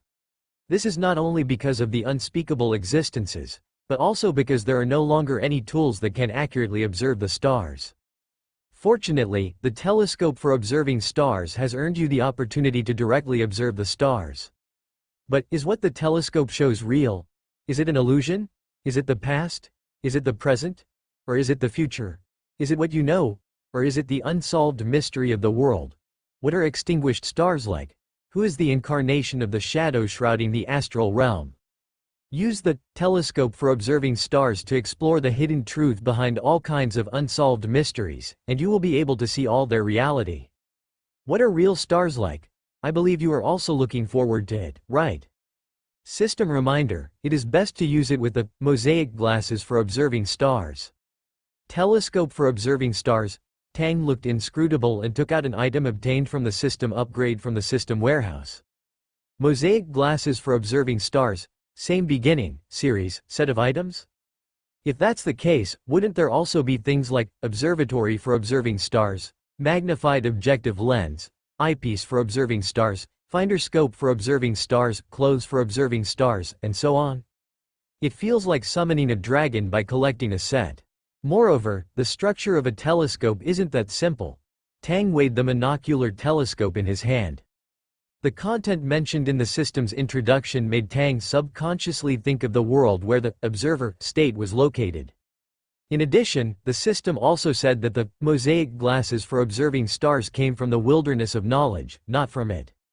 He originally wanted to risk directly entering the world of the observer state once, but he didn't expect that before the system and the theater core could discuss the details, this thing would come into his hands first. That's right, under normal circumstances, he cannot use the observer module before advancing to sequence 4. If he wants to guard against Amon, this item is the best option. The wilderness of knowledge is really thoughtful. It's just this probability: could the so-called surprise gift pack be that the wilderness of knowledge saw his situation and then randomly dropped corresponding items? It's like giving a key item to reduce the difficulty. It's just that that thing shouldn't be able to monitor him at any time. This item is now somewhat redundant. Tang frowned, pondered for a moment, and decided to try the effect first. After putting on the mosaic glasses, Tang brought his eyes close to the telescope, and the scene he saw was very blurry. He began to adjust the eyepiece and objective lens, and the scene in front of him gradually became clearer. At the same time, Tang felt that this item was rapidly absorbing his spirituality. The consumption rate isn't too high, much smaller compared to the spirituality consumed after entering that world. This should be related to the difference between the spiritual body entering for observation and an eye observing. So, what will I see? The thing he most urgently needs to confirm. Continue adjusting. Tang began to use his own spirituality to divine and recall what he saw and thought when he saw Amon at that time. Let's try to see if I can directly see Amon's clone. What Tang saw first was a lively street. The speed of spirituality consumption increased as soon as he saw the picture. This is not a fixed value, it will change with the observed object, clarity, and distance. Tang continued to adjust the picture calmly. The picture in the telescope kept zooming in, almost there. He saw a living room, a young man who looked a little weak. Continue adjusting. A blurred figure appeared on the weak young man, and at the same time, around him, the table, the insects on the trees outside the window, some dust in the air, faint blurred figures gradually appeared on them as well. Tang didn't zoom in further. Seeing the entity of Amon's clone, the consumption was quite large. The latest novels are first published here. As long as he can confirm that they are parasites, that's enough. It's really dense. The mosaic glasses weren't triggered. This observation won't attract Amon's clone's attention. The picture continued to adjust. Tang saw the vendors on the street. Several of the vendors also had Amon's shadows on them. Continue adjusting. Tinan East Borough, slums, corpse-filled, foul-smelling area. The green-headed flies lingering on the corpses also had blurred figures on them. Continue. Tinan West Borough. Continue. Tinan North Borough. Continue. Limited range, unable to see the location of the main body. The maximum observable range can only be within Tinan. Tang turned his gaze to the location of his own territory. Spirituality withered quickly. A sequence 5 spirituality couldn't withstand such consumption. Tang saw a young man. That was a man holding a long sword, looking a bit baby-faced. The image he showed was a bit like the foolish son of a landlord, the kind that looks very easy to deceive. Tang's face was stern, but after zooming in, his face became strange again. Putting down the telescope, Tang sat on the high-backed chair in silence for a long time. Host, don't talk, let me be quiet. After waiting for a while, Tang then slowly opened his mouth. Good news and bad news. Which one do you want to hear first? System. Tang ignored the system's confusion and said to himself, good news. Amon's clone hasn't come to our door yet, at least we still have time to do some arrangements and hide ourselves. As for the bad news, a parasite ran to my place, Amon might be coming to find him.